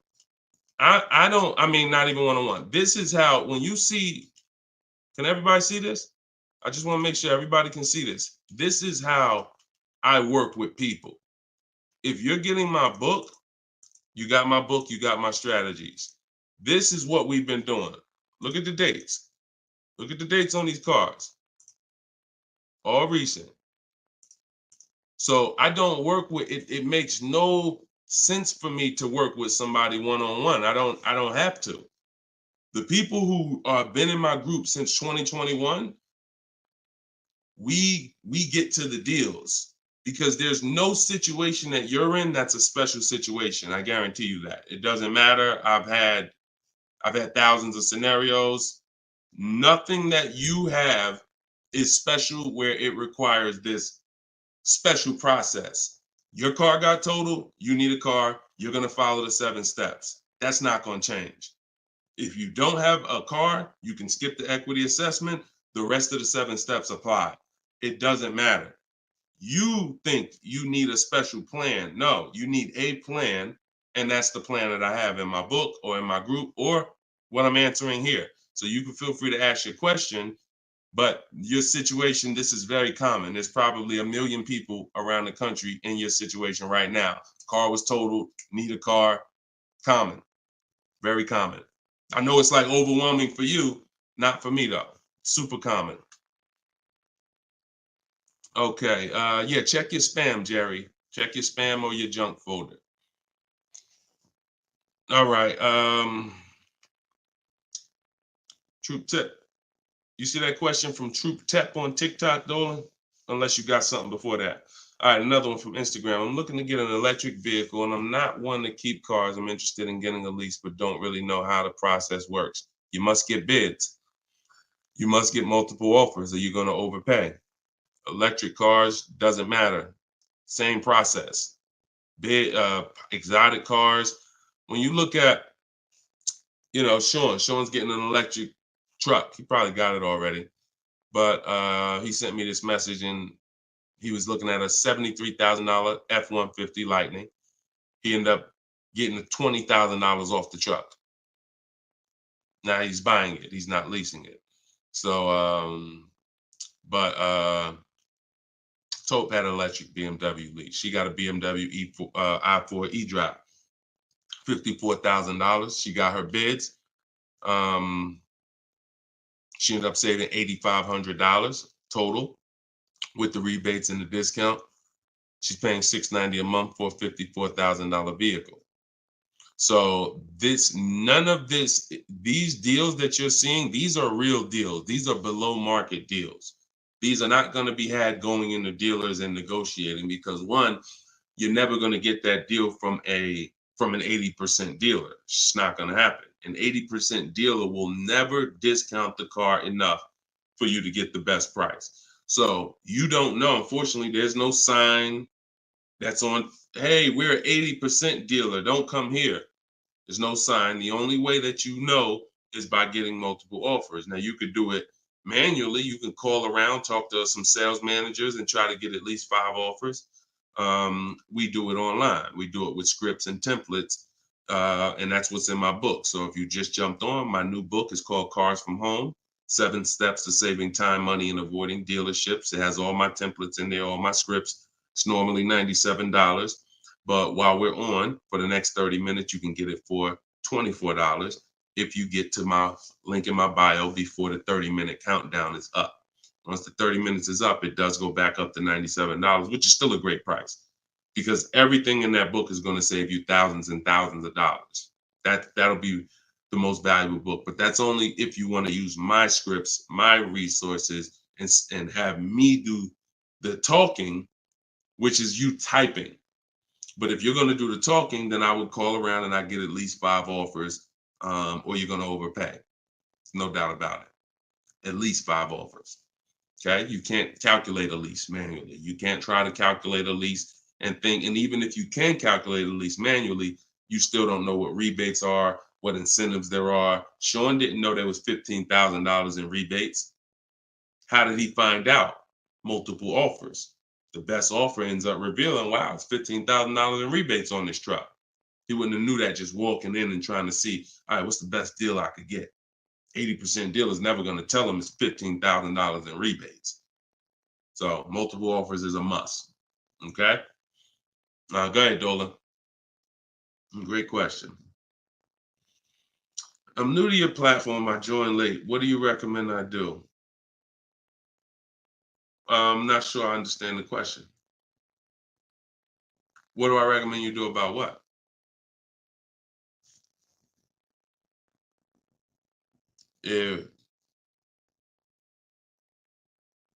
Yeah, Troop Tap. Send a follow-up question to that because I don't really know what you mean by that. What are you're new to my platform? Are you talking about this show? Just be a little bit more specific with your question. Let's see if we can get you an answer. Swagger at Instagram says, I have an S550, still owe 40 grand. I plan on paying it off by summer 2025. Should I trade it for an S63? Run a race and start another race. The whole nother race. So you buy a whole car, spend years to pay it off, throw tens of thousands of dollars at it, pay it off, and then go trade it again and do the same thing over and over again. Next time with a higher price car that you will throw more money at. This is the problem. You don't understand leasing. That's the problem. See, there's no way to make that make sense. You still owe 40 grand on the S550. You're trading in your cars while they're still losing value every year dramatically. This is what we call the depreciation curve. If you've been on the show, you've seen it before. If this is your first time, this is how you understand what's going on with your car. This is the unseen expense. So when you buy that S-Class, it's losing thousands of dollars every couple months. And then you're see, there's three kinds of people.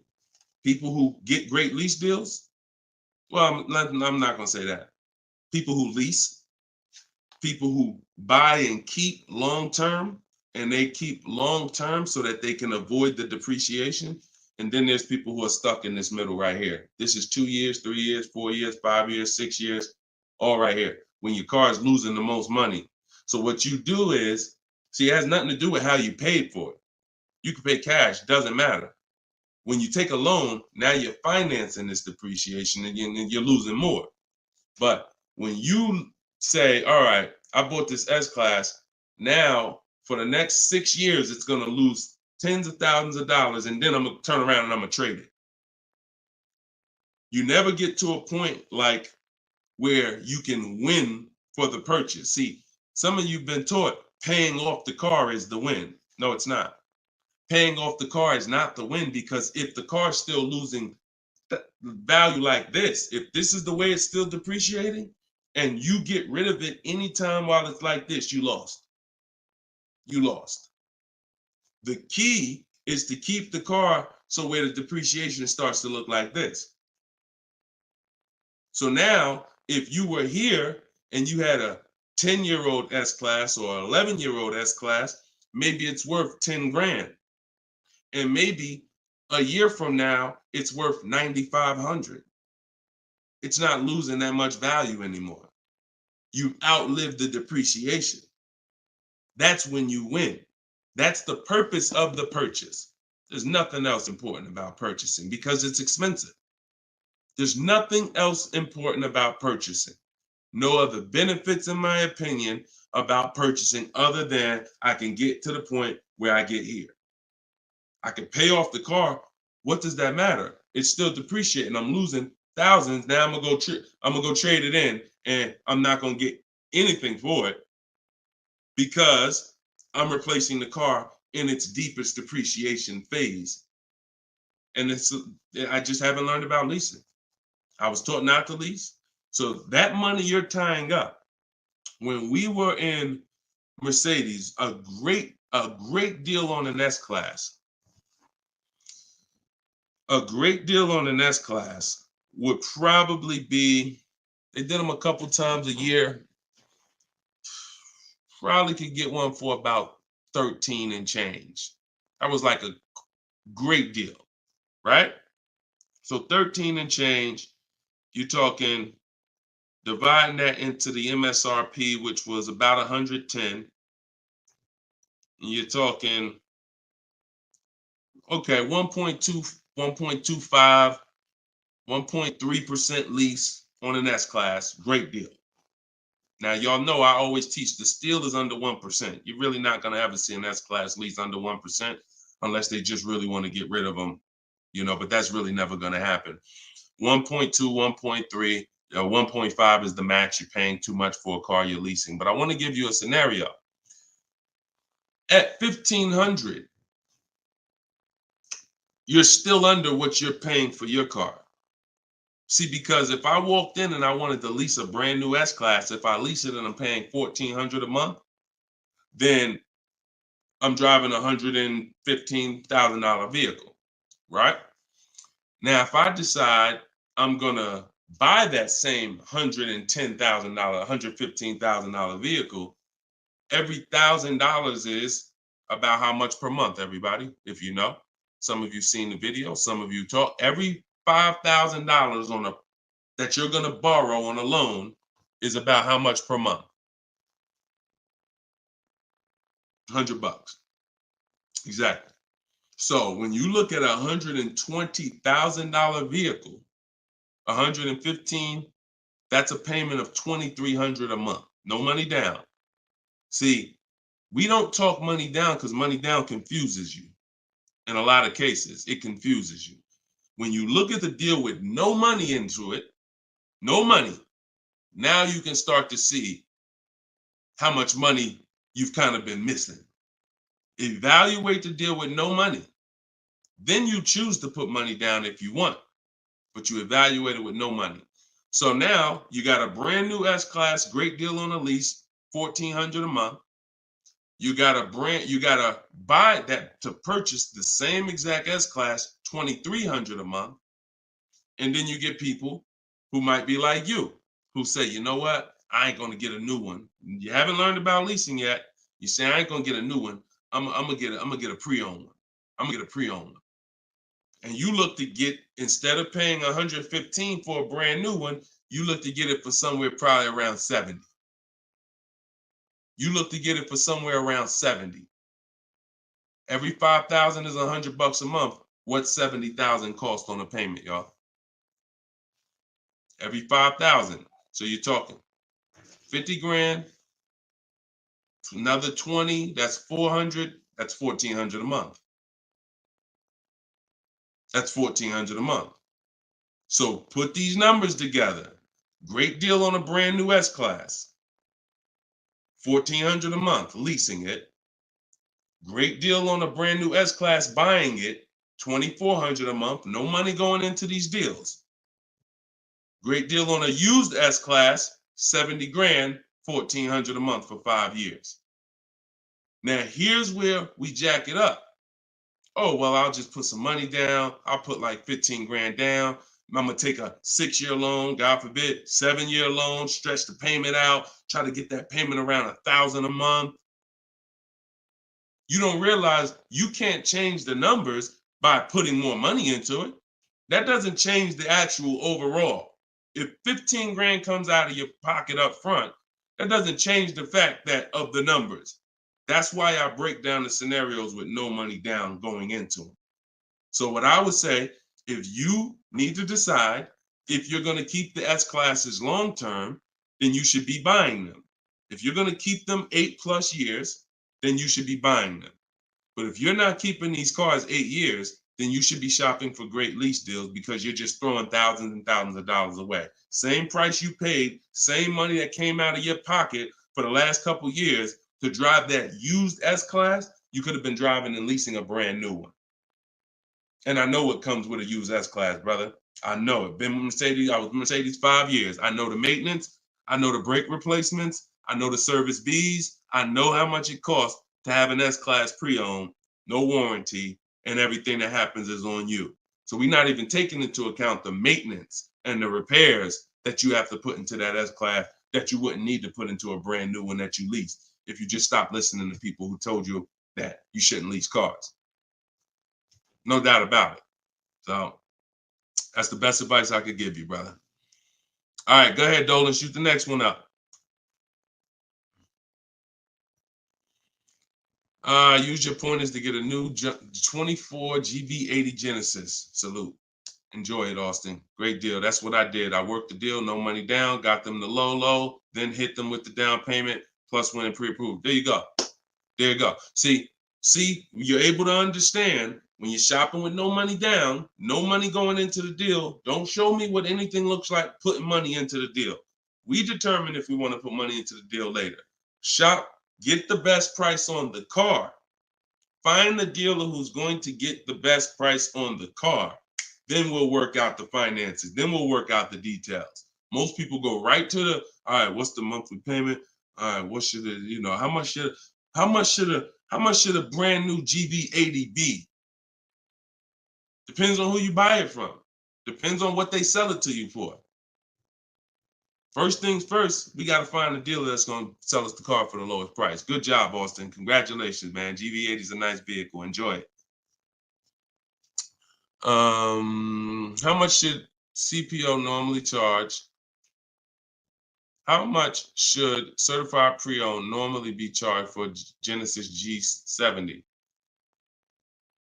You haven't seen enough of them.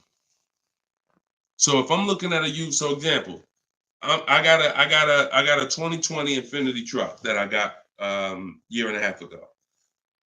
If I went in wondering how much it should cost without knowing, then the market's going to tell me. Now our goal is to get below market deals. So whenever we're getting below market deals, we are always we need to know what the market is first. You can't get below market deals if you don't know what the market is.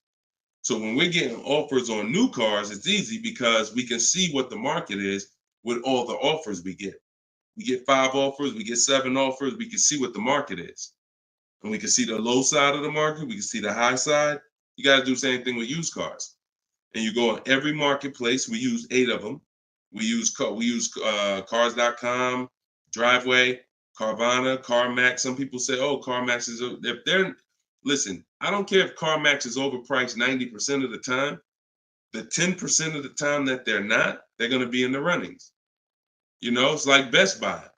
I know Best Buy is going to be overpriced for electronics 90% of the time.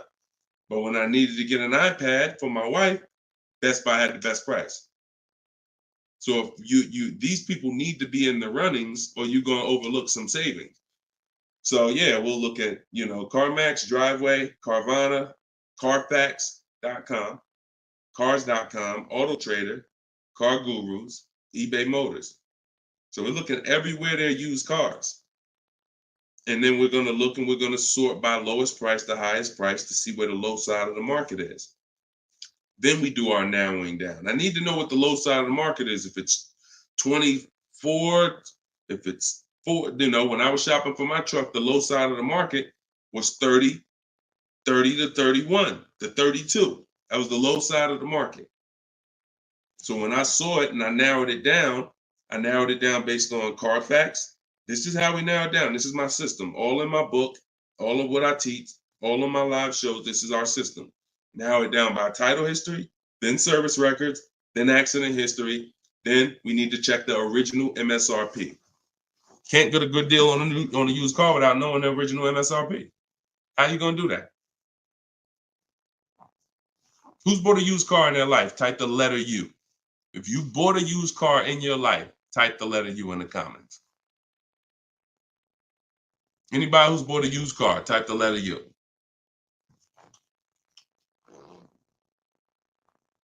Okay, Cash, I see you. Andre and TikTok, I see you. Okay, Cash. All right. King of Rap, I see you. Okay, if anybody bought a used car, okay. How you get a good deal without knowing what the car was originally? I gotta tell you, I'm the bad news first person. I can lead you to the good news. I gotta tell you the bad news first, though. Think about that. How am I buying something used knowing how much I'm saving without knowing the original price of the item? 2 reasons. 1, I need to know the original price to know what real discount I'm getting. 2, I need to know what's in the car. So when I narrowed it down to I had 4 Infinities that I had narrowed it down to. They were all white. They were all asking between like 31 and 32, similar price range. This is where we get in trouble at.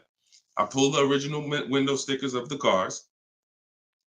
I see that one of them brand new was 46. One of them was 48. One of them was 52. And the one I got was 54.5, brand new. So I'm able to see the discount percentage. In my book, I call this the true value percentage. This is all that matters when it comes to price. And once you do the check and make sure it's a good car, title history, service records, accident history. Okay, now it's time to get to the money. I need to know what the car was originally. I know 54,000. This one I paid 31.8 for. I got a 42% discount. Now, if I would have took the one that was $1,000 less on the asking price, because I didn't know how to do this. Now I didn't know that one was only 48,000 brand new. So it's a smaller discount. It's probably only saving me 30-something%. The one I got was 42%. Forget what the dealer's asking. The dealer was asking $1,000 more than the other ones I was looking at. But once I saw what the original price of the car was, I knew that that was the best value because you got the most expensive car brand new. Why would I take a car that has less equipment because they're charging $1,000 less for it? But it has 7,000 less equipment in it, 7,000 less features in it. It's the little things, y'all. It's not the big thing. It's the little things that you're missing. And this is what we do. This is why I'm here. And for those who are willing to listen, we teach you how to do it the right way. These things you haven't been taught to do. And once you hear it, you're like, dang, that makes sense, right? How the heck? Why wouldn't I want to know what the new price was? Don't even know what equipment's in the car. I knew the day I got the car, it was an edition 30. I saw the original window sticker, remote start, all these features, backup cameras all around, black mirrors. I saw all of that because I got the original window sticker. These are the things you must do. And the last thing we do is we verify there's no bogus fees before we go to the dealer. Because some people be in the lowest prices online, but they have no intention to sell the car for that price. They want you, they're depending on you to come in because they know other people will, untrained, no strategy, walk right in. Hey, I saw the price online. Okay, yeah, sit down, sir. Let me do these numbers for you. Price goes up by $5,000. No intention. So you wasted your time. I'm listen, God bless you. Oh, Deshone, I'll just walk away. I'd rather not walk away. I'd rather you not have to walk away. And when you truly learn the science and the right strategies of shopping online, like I'm teaching you, you won't be walking away because all you lose when you walk away. Still need a car, don't you? Somebody else just gonna buy that car. It's not like you like, oh, I'm gonna put a sign out. Nobody buy this car. They wasted my time. That car gonna sell. So it's best to learn how can I make sure I never put a dealer in a position to waste my time. Because while you were at that dealer that was overpriced, the best price car was selling. Because the best price cars don't wait online. They 24, 48 hours, they're gone. So while you wasting your time with the fake dealers, the best ones are the car's gone. That was really the good deal. Okay, so you do all of this from home before you go. By the time you go to a dealer to see a used car, you should already know if that car drives the way I want it to drive, the deal is done. This is the best price online. And when I get there, I usually ask for $500 to maybe $1,000 off when I get there. Never over the phone. You have no leverage. Why would I call a dealer that I know, I've done my research, you got the best price car in the market, and call them and say, hey, could you take off another $1,000? No, there's no leverage there. You make sure there's no bogus fees. Then we go. We're there. We test drive. I like the car. Could you do another 500, 1,000? If they say no, you know they're honest. Hey, I don't have a room. Oh, hey, I just put the car online 2 days ago. Like, I haven't even given it a chance yet. I understand. I'll take it. See, you got to know when a deal is in front of you. And that's the problem. You don't have enough information to know when a deal is in front of you. So you're going to hesitate and you're going to walk away from a deal because you think, oh, nah, dude don't want a deal, man. I asked him to take off $2,000. I said, you can't take off $2,000. You didn't do your research. Because dealers use a tool called vAuto. They know where their car is priced in the market. vAuto tells them where every similar car is priced at online. So if they're the top 3 prices online, they run their business a different way. They want to sell cars fast. You can't go in thinking you're negotiating with someone who marks their cars up by thousands, who's number 15 on the price list. You walk into the best price deal online and think, yo, I'm asking for $2,000, $3,000 off. Let's go. You don't want to negotiate? No, you got it. When you do your research, you know where the best price is. And that's what I want you doing. I want you walking in, if you're shopping for a used car, knowing this is the best price car in the market. I verified there's no bogus fees. I'm going to drive it, and then I'll ask for a little money off when I get there. And regardless of the answer, I know I won. They split it with me, I won. They can't do anything more because they're the lowest already, I won. If they accept the offer because they're just like, listen, you drove down, man, let's go, let's get it over with, I won. Either way, I win. That's the name of the game. Thanks, Austin. I appreciate you, man. Go ahead, Dolan. Next question. Okay. Casa de, could y'all keep, if y'all gonna spend some time with us on TikTok, can y'all tap the screen and just run the likes up for us so we can get TikTok, so we can make sure TikTok knows we're doing something big over here. They can send some more people over. Appreciate y'all. Yep. Thank y'all. I see them running up. Thank y'all. Every couple minutes, y'all just tap the screen. It just helps the broadcast. We appreciate you. This is from Facebook. Casa de Cel. Hi, I'm paying off a Land Rover. Blue Book says its trade-in is $40,000. That's garbage. So throw that out the window. Blue Book is trash. Blue Book is a marketing website. They don't buy cars. And so what you want to do is you want to get a real number, which is an offer. Your car is not worth what an algorithm says it's worth. Your car is worth what someone's willing to pay you for it today. So you want to go, this is part of our process. We call it equity assessment. There's 7 steps in my book. Once you decide leasing versus buying, that's step 1. Most important question is, am I going to lease or buy? Because you can't get a good deal on a purchase if you should have leased. No way. If you were supposed to lease because you don't keep your cars 8 years, but you bought, you have a horrible deal. You're going to lose tens of, it depends on the price of the car. You'll lose over 10,000 on a higher price car. You probably lose 4, 5, 6 grand on a lower price car, at least 4 grand, 5 grand. So that's step 1. Now, once you decide that, we move to step 2, which is the equity assessment. Equity assessment is any vehicle we have, we need to assess if there is equity in it or what the equity is. And it's based on offers. So when you go to Kelly's Blue Book instant cash offer, not KBB, not Blue Book, instant cash offer, Kelly's Blue Book, you're going to see that Kelly's Blue Book led you astray. In most cases, telling you your car is worth $48,000. Because this is when we begin to expose that Kelly's Blue Book was a marketing website and they would tell you anything. Kelly's Blue Book is owned by autotrader.com.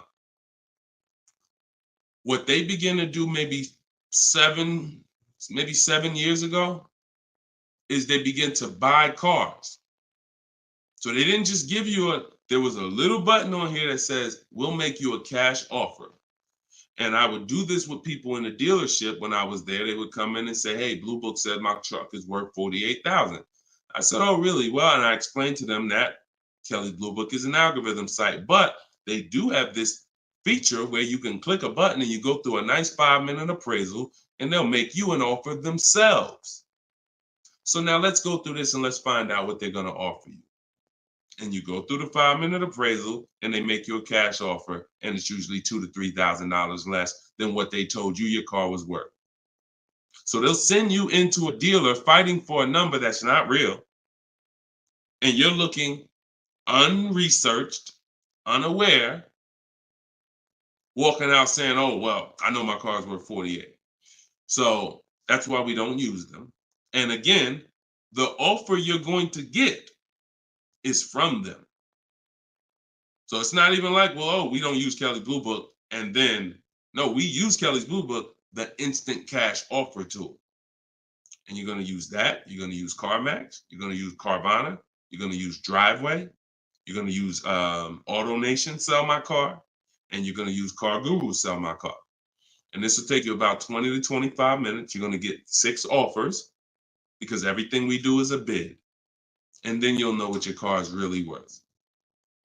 That's the first thing. Before you think about what you're going to replace the car with, let's get the real most money for your car. Equity assessment. So do that first. Okay? Yeah, Kelly's Blue Book is trash, but not the instant cash offer tool. But yeah, we would be sitting there and the person will have their printout, like a number like that, 48,000. And then we go right through it and they're like, oh, wait, now they only offer me 45. Yeah, right? So if the people who told you your car is worth 48 is only offering you 45 for it, what does that tell you? Oh, go back to that site that they offered you 48. You see all those banners, see all those marketing banners and ads?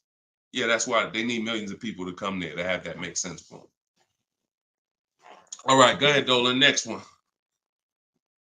Right. This one's TikTok. Can I get advice on walking in a dealership with a check in hand strategy? Don't walk in with a check in hand.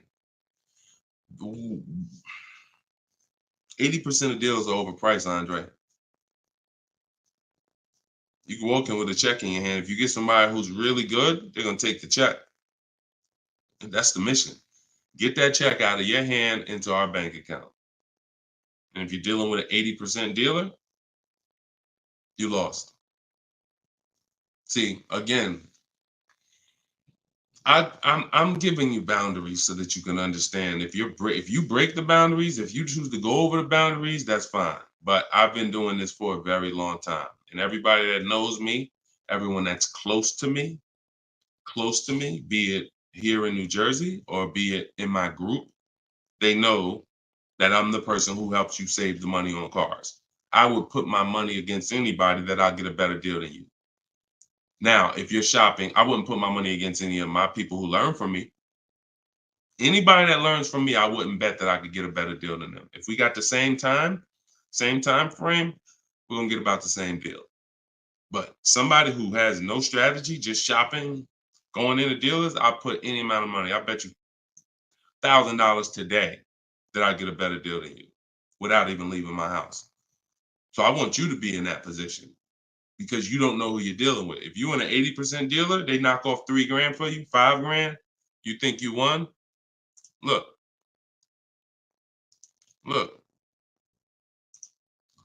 Kimberly. A little while ago, she got a Maserati.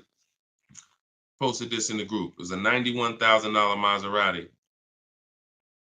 She ended up leasing it for $944, but I want to show you the money breakdown. Before she accepted that offer, she had an offer of 20 grand off right here. So she had an offer on an 86. So pay attention to this. $86,000 vehicle, they were taking 20 grand off for her. 20,700 to be exact. She ended up going and getting a $91,000 vehicle for $944 a month. So even a better deal. So she ended up saving more than 20 grand, more than 21 grand. Why is this so important? Because if she would have went in and got excited, she'd have walked into a dealer, walked in, and somebody would have said, all right, listen, I know you're serious. Today only, I'll knock 10 grand off for you. 10 grand. She probably never heard that in her life. $10,000 you're going to take off the price of the car. Yeah, I knocked 10 grand off. All right. Somebody who's not educated, someone who's not researched, rather, someone with no strategy. Let's go. Let's sign that. And telling our friends, you know, they took 10,000 off from me. Until we get 5 to 7 offers, we don't know what the best number is. She wouldn't have saved over 21,000 on her brand new Maserati. So when we talk about this money is not hundreds. This money is thousands. Some of you, if you're buying luxury cars, tens of thousands, 5-figure deals that you are going to just leave on the table.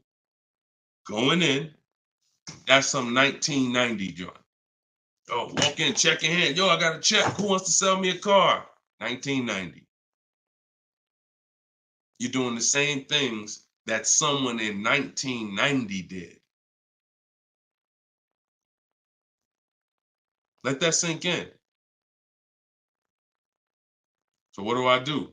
You stay home, you get offers from home. Now, all of you who are like, Deshone, I want to do it your way. I don't want to have to figure this out. Give me the roadmap. That's my new digital book, Cars from Home, 7 Steps of Saving Time, Money, and Avoiding Dealerships. All my scripts are in there. My strategies for leases, my strategies for purchases, my strategies for used cars, the bank bidding war, where we make banks and credit unions bid for our loan. We guarantee all the money that we want to guarantee that there was not a dime that we could have saved when we make our car deal. And the only way that's going to happen is through bids. When I sell my car, not trade it, I get bids. When I buy my car, I get bids. When I get my loan, I get bids. You walk in with that check, man, that check won't be in your hand very long. So everybody can get the book for 75% off. It's normally $97. but in my TikTok bio, click the link in my TikTok bio. You won't leave the broadcast, so you could actually come and catch the last couple minutes of the broadcast. But go there as long as you get there before the timer. It's 30 minutes. Once the timer hits 0, it's back up to $97. And if you're on Facebook or if you're on YouTube, we got a link in the comments section for you. If you're watching us on a television, then you can use your camera and you can scan the QR code and it'll take you there. Get your book for 75% off, and you'll have these strategies for the rest of your life. And I also update that book. Some people say, man, is the book available in print? It's too many things that change. I change scripts. I change templates I use, websites change, Vroom went out of business. I need a digital book. I can update the master file so that way you open this book a year from now and it's updated. So you'll see some of you got it 2 months ago and you open it today and you're like, wait, I see something a little different. Yeah, because I update the book regularly. So yeah, get your copy before. And even if it goes back up to $97 and you miss the welcome offer, what are you going to save? What do you really think? How much money do you think you're going to save using my stuff? That's what you should be holding me accountable to. I'm going to get Deshone's book, and I want to save the same amount of money Deshone would have saved on this deal. And when you see these people, Bonita, when you see Kimberly, when you see Sean, when you see Eddie, all these people I share throughout the shows, they're getting the same deals that I would have gotten. But they were just like you. They weren't in the car business 14 years. Freena, she just got this Jeep a little while ago. Look, 2024 Jeep Grand Cherokee. Look, $65,000 MSRP, $579 a month, 0.88% lease deal. I used all the scripts, contacted the dealer, I followed the program, used the scripts, contacted the dealer, sealed the deal. We're in a different world. So you're either going to come over to our world or you're going to stay in your world. And your world is painful and expensive. Painful and expensive. Spending hours in dealerships, multiple visits, going back twice, 3 times. Painful. Every car deal I make is from right here where you see me at. I'm right here. Go ahead, Dolan. Shoot the next one up. Austin, I see you. God bless you and everyone online. I have to get back to work. Thanks for checking in, man. Always. Enjoy the new car, too. Because my payment is due in 15 days. Enjoy, man. God bless you. Swagger from Instagram says, is it smart to buy the vehicle after leasing it for 3 years? No. It's a horrible idea. You've already had the vehicle for 3 years. You're buying a used car now. So leasing and purchasing is an entirely different philosophy. When we lease, we're getting great lease deals. We're driving vehicles for pennies on the dollar compared to people who purchase them. All those lease deals. You saw Freena, that same $65,000 vehicle is $1,100 a month. Someone is out there paying, unless they put up a ton of money down, they are out there with that same Jeep that Freena just picked up and they're paying $1,000 plus a month for it. She's paying $579. Why? Because they said they don't lease? Well, you go ahead with your non-leasing stuff and pay double what I'm paying. Now, if you're keeping the vehicle forever, 8, 10, 12 years, in my book, I created the 8-year rule. The 8-year rule is when you begin to win as a purchaser, because that's when the depreciation is going to cool off and make sense. You can get some of this money back because the person who's leasing is killing you. In terms of the money that's not coming out of their household compared to yours, they're killing you. So you now need to try to catch up one day. And if you catch up, the only way you catch up is you keep your car until the depreciation cools off 8 years, 9 years, 10 years, 12 years. And that's where you win. You can't do that with a lease. But keeping your car 6 years or 7 years is not anywhere near enough time for you to catch up to a person who leased and got these great lease deals. Because you're paying for the whole car. New car, used car, doesn't matter. A new car, you're paying thousands more than a person who leases. A used car, over 8 years, you're paying about the same money as a person who leases for a used car.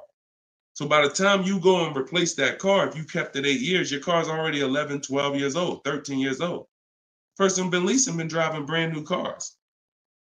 So there's no comparison. It's great lease deals are here, long-term purchases are here, and everyone stuck in the middle is just losing thousands and thousands of dollars. I'm sorry to tell you, but if I don't tell you, no one's going to tell you.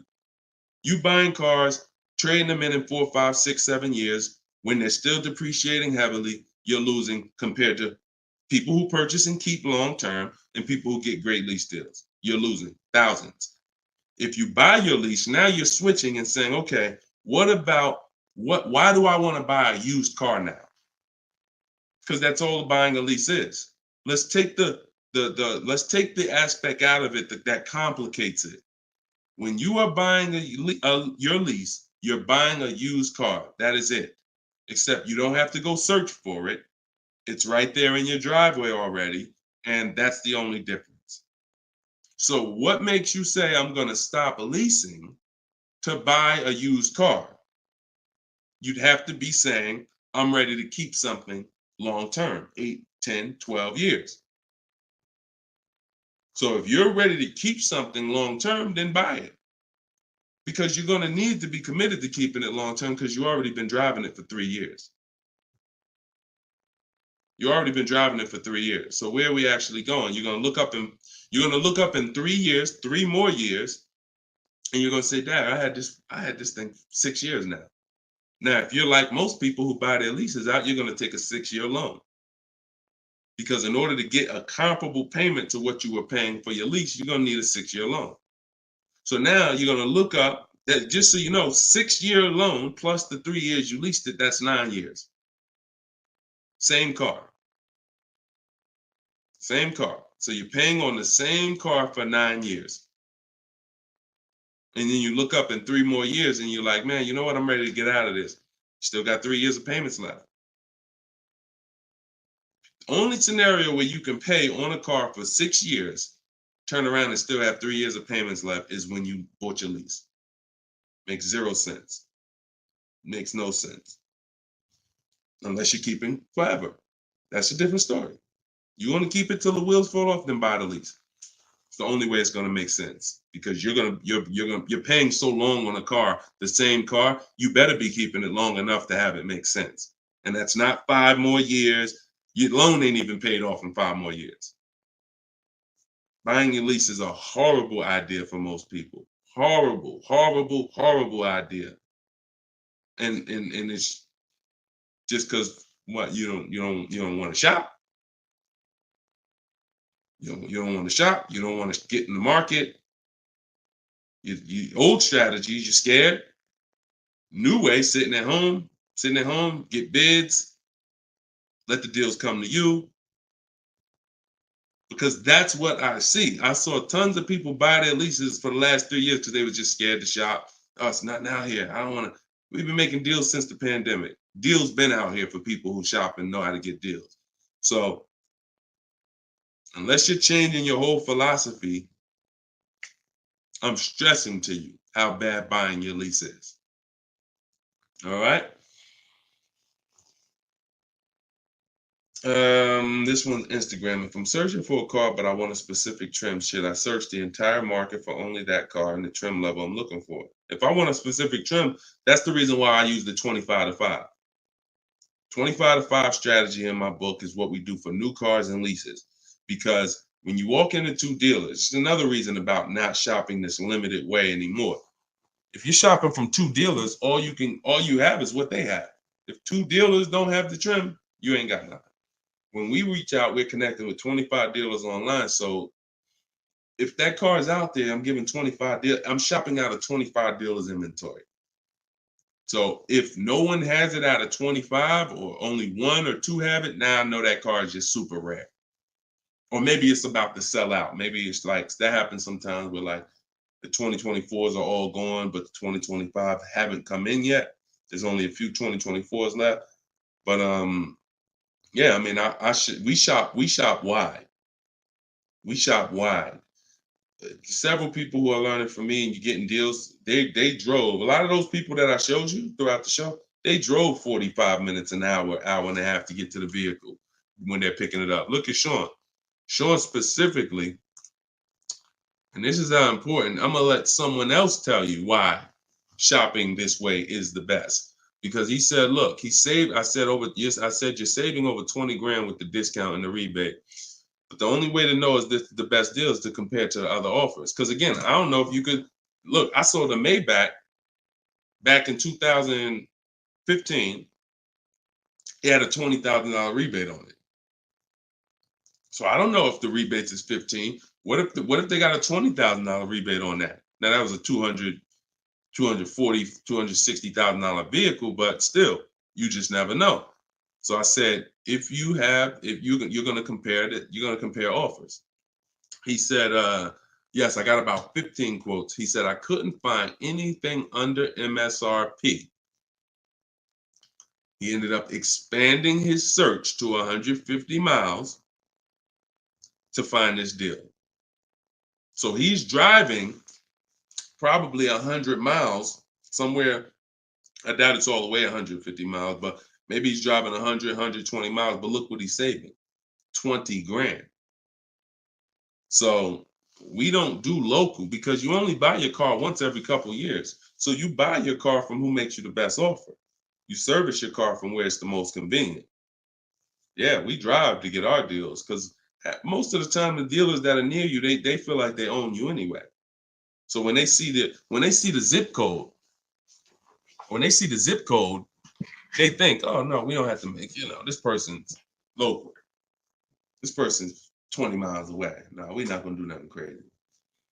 But when those people who are 100 miles away from us see us pop up on their computer, and they're like, oh wait, we could take a deal from our competition. All right, let's do this. Sometimes they'll beat the deal that your own local dealer won't get. Your local dealers are charging you the most money. Local dealers are hands down most of the time charging you the most money. Everybody close to you, because they just like you close. You ain't gonna shop. The statistics show you shop 2 dealers before you make a deal. That's what the statistics show. Look, right here. I'm gonna show you something.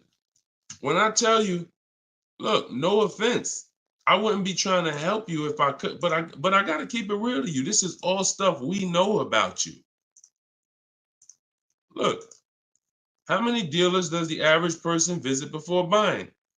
39% future car buyers plan to visit at least 3. They won't, because the actual statistics show 4.2 websites a person visits, and then it's 2. It's actually 2. Hold on. Let's see where it's at. Only 1 in 3 potential. The answer's 2. I ain't gotta tell y'all. People say, oh, I plan to visit 4 dealers. You ain't visiting no 4 dealers. You're gonna get tired. Time you get to the 3rd one, you're gonna be like, okay, this is getting old fast. I mean, we could get it over with. 2 is the answer. So if the industry knows that you visit 2 dealers before you make a deal, why would I give you a great price? So when you're using what I'm telling you to use, and you're sitting at home and you're talking to 25 dealers, you have 25 dealers in your inbox. When you're sitting at home and you're looking at all the used car market in a 150-mile radius of you, oh, now you're not the normal shopper. The normal shopper is going to get the normal deal, market value or over market value. That's what normal shoppers get, depending on how bad you are, over market value, depending on how unaware you are. But market value, over market value. That's normal. People with strategy, multiple dealers getting bids, below market. That's the difference. We shop wide. This local is dead to us. Local is dead to us, and it should be dead to you. I want you to kill it. All right, kill that whole mindset. I don't need to buy my car locally. I'll drive into the next state. I remember Shonda last year, California. She bought a Volvo, and she said to Sean, she's in our group. She said, everybody in Northern California. She said, my best deal, I think she was saving like 3 grand off MSRP. And she's like, but it's a dealer in Southern California, though, that's taking like 6 grand off of me with my Costco rebate. I said, okay, what you gonna do? She said, I just bought a plane ticket, $79. I said, there you go. That's what I would have did. That's a sweet plane ride. I'm taking a plane, $79 to save 3 more grand than my local dealer was gonna give me up here. Sweet plane ride. So local's dead to us. We go where the money is, and we enjoy that ride home. Nothing like driving home for an hour knowing you just saved a ton of money. So that's it, y'all. We've been on for about an hour and 15 minutes. We like to keep these shows right around there. In my bio, I do have the link to when I'm going to be live next. So I'll make sure that, as long as we keep doing these live shows, again, it's going to be up to you guys. If you guys continue to show up, if you guys continue to tell your friends, then we'll keep doing the shows. But if not, we can certainly do the broadcast, because the broadcast, people get value out of them. So we've seen it, for the last 3-4 weeks since we've been testing this, we've seen people get value out of the rebroadcast. So what's the point in Deshone coming live regularly if people are going to sit and watch the rebroadcast? So, but if y'all going to tell people when we live and bring people and share, then certainly we'll keep the live shows going. But the entire show is sponsored by my new digital book, Cars from Home. So if you want everything I teach in one place, you got it right there. We don't hold back on this show. We don't hold back in my social media videos. That's why they're, thank God, continuing to be seen by millions of people. But that's for different types of people too. So whenever you're navigating all my social media videos and you're trying to piece it together, some stuff is in there for high mileage drivers. Some stuff is in there for used cars. Some stuff's in there for leasing. Some stuff's in there for negotiation. Some stuff's in there for how to format your deal. So you're trying to piece all this stuff together. If you say, Deshone, I want this all in one spot, step by step, that's my new digital book, Cars from Home, 7 Steps to Saving Time, Money, and Avoiding Dealerships. And you can get it for 75% off in my TikTok bio, in my Instagram bio, or in the comment section on Facebook and YouTube. Also in my bio is a link, and we'll put one in there in the comment section as well, is a link to my masterclass that I did. It's called Everything You're Doing Wrong, Buying, Selling, and Leasing Cars. So that's an on-demand class. You'll need about an hour. We go very deep on leasing versus buying there with scenarios. And I go over 23 mistakes that most of you are making. And, if you're going to really save money on your next car and every car, you're going to need to stop making those mistakes. So that is in my TikTok bio and my Instagram bio as well.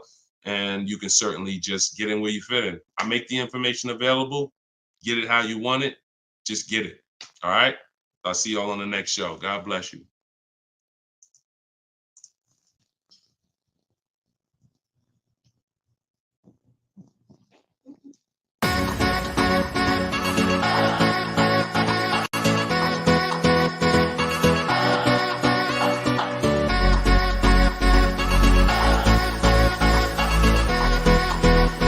The worst possible thing you could say when you walk into a car dealership. I spent 5 years with Mercedes-Benz, 5 with General Motors, and the worst thing a person could say when they walk in is, if you could just get me to this payment, we got a deal.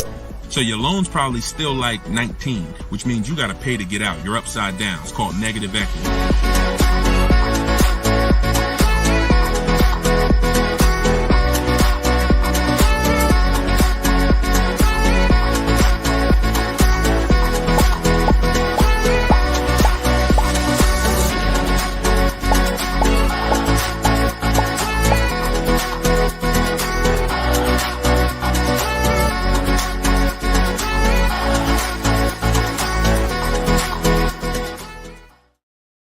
What's going on? Welcome, everybody. This is episode 9 of Car Shopping Questions and Answers. I'm your host, Deshone, publicly known as Deshone the Auto Advisor. We're live now on 4 platforms: TikTok, YouTube, Instagram, and Facebook. And this is our live show. It is Tuesday at noon. We do these shows throughout the week to make sure when you are ready to get car shopping information that no one else is going to give you, you know where to come for it. So you guys can start typing your questions while I take care of the housekeeping. We have Dolan in the background who'll be bringing your questions in. Shout out to the people running the likes up on TikTok. Appreciate y'all tapping the screen. I'm the author of the new digital book, Cars from Home, 7 Steps to Saving Time, Money, and Avoiding Dealerships.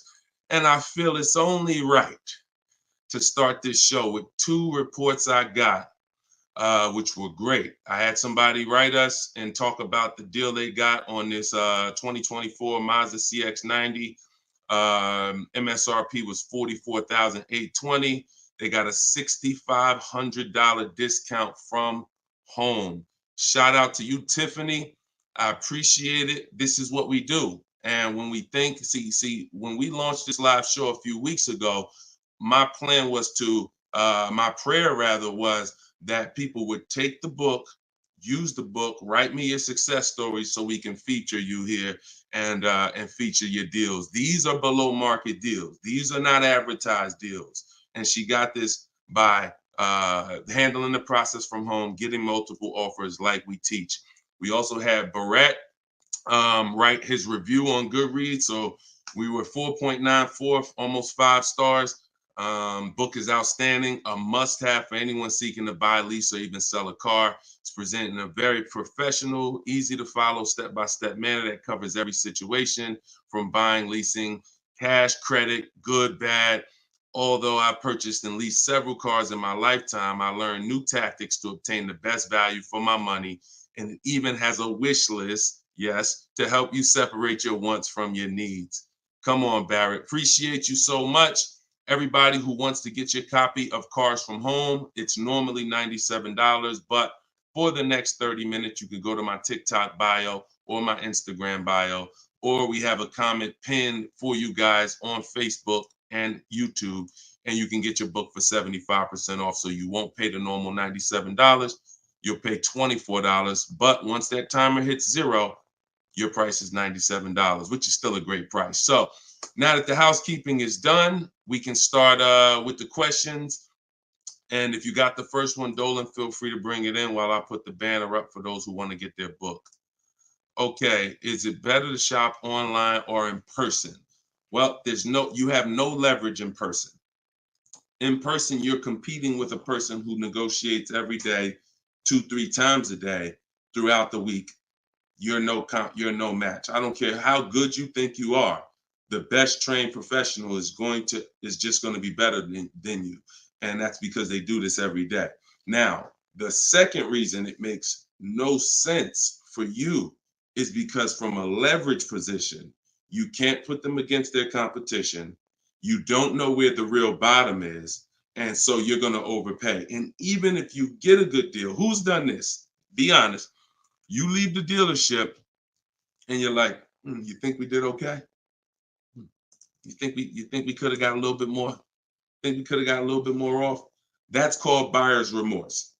That's the seeds of buyer's remorse. Anytime you wonder if you could have got more money off, that's buyer's remorse. So we never wonder, and the way you don't wonder is by shopping online, getting multiple offers from multiple dealers, letting people compete for your business, and then choosing the best one. And if you really think about this, this is how you shop for everything in life. This is how you shop in the grocery store. When we go into the grocery store, we're not looking to try to not overpay for the spaghetti sauce, right? We're not looking at hoping that we don't overpay for the grapes today, or let's use for the potato chips we're going to buy, because we already know there's so many options and there's so many people that are competing against each other to sell us something. And that is how you guarantee your best deal, when you have multiple people competing. So when you are leasing a car or buying a car, you need to get at least 5 bids. When you are buying a used car, you need to be shopping wide. You need to be shopping within 75, 100 miles of you. And that's a minimum. And then you need to be looking at all the websites that have used cars, so that by the time you make your decision, you've seen so many options, so many offers, that you have 100% peace of mind. Now, that's just when it comes to buying the car. When it comes to replacing your car, because some of you know there's a word we don't use, it's a T word. It's 2 words we don't use. One is trade, one is down payment. Because we sell our cars, we don't trade. You never get the most money for something trading it. I don't care what you have. You got a baseball card, You trade that baseball card for something, you're not getting the most money for the baseball card. How do you get the most money for the baseball card? Put it on the market. Put it on the open market and let the buyers come to you and see what the best offer is. Never going to be from a trade. Now, the only time we do have to trade is if you're in a negative equity situation. If you're in a negative equity situation, then, and you have too much negative equity, you're going to need to do a trade if you can't pay the difference. But other than that, you know, these are the things that these are the things I want you to etch into your mind. We don't trade, we sell, get bids. We get, when we get our loans, we get bids. And when we buy our cars, we get bids. That's how we guarantee that we get the below market prices that other people aren't getting. Okay? Go ahead, Dolan. If you got the next question, shoot it up. Okay, this one's from Instagram. What fees are included when you buy a car from out of state? I mean, if you're buying a car out of state, standard fees are, if you are purchasing a car, purchasing, not leasing, standard fees are tax, documentation, DMV. Tax, documentation, DMV. I've worked for a handful of dealers in my life. I've never once had fees that were outside of those fees. Never once. Shout out to y'all running the likes up. Could y'all keep running the likes up on TikTok? And shout out to the sharers. You know we appreciate you. Thank you for sending your friends. Thank you. Listen, you should at least be tagging your best friend. Whoever your best friend is, and hopefully we all have at least one. That's the person you should be tagging. They'll thank you. No one's gonna get mad at you for sharing my stuff with them. I guarantee you that. But shout out to the sharers. I appreciate y'all. So when you are, so that's an indicator. Any dealership that is making up these fees that have run rampant over the last 4 or 5 years, prep fees, marketing fees, internet fees, low jacks, we call that padding the deal. You know, you're just packing on stuff, and what you're doing is you're leaving yourself room to negotiate. We don't like to buy from those dealers because those are 80% dealers. I saw somebody ask yesterday on the show, what's an 80% dealer? We didn't get a chance to get to that question. 80% of dealers will overcharge you. It's a competition. So what you're trying to do is find the dealers who are the best prices. And the 20% are the great people. They're the honest ones. They're the ones who are not afraid to compete. These are the people we want to buy cars from. And so once you find the honest dealer, but you can't walk in to find them. You have to sort for them. Because if me and you are standing next to each other on the street and there's 10 dealers in front of us, and they say to us, 8 of these dealers are overpriced. 2 of them are the best price, but there's no label on them. What's the odds that we're going to walk into the 2 that are the best price? Not really that good, right? But if we're at home and we're talking to all 10 of those dealers at once, we're going to reveal who the 20% is. So that is our goal. Our goal is to always find and buy from the 20% dealers, and we let them come to us through online bidding, through online shopping, never through walking in and dealing. Because if you're dealing, as I said, with a dealer who has padded that deal so much, you go look at that deal and there's $4,000, $5,000, $6,000 in made up fees to pad the deal. There's no amount of discount you can get where you're going to get a below market deal. They've just set it up that way. I could take off $5,000 for you, make you think you won. You're still not below market. So that's the psychological things you have to understand. And that's why we shop from home. All right, shoot the next one up, Dolan. Great question. All right, good question. I see Instagram coming through with some great questions today. Keep typing your questions. TikTok, if my lease is expiring, can I go finance a new car? Is there equity in my lease? Well, the first thing you need to do if you decide, well, first of all, you got a little switched up there. It sounds like you're trying to go from a lease to a finance. That's not usually normal. What's normal is you go from a finance to a lease. Because a lot of you who found out that you're not keeping your cars 8 years, you're breaking the 8-year rule, you're overspending by thousands of dollars because you were taught never lease.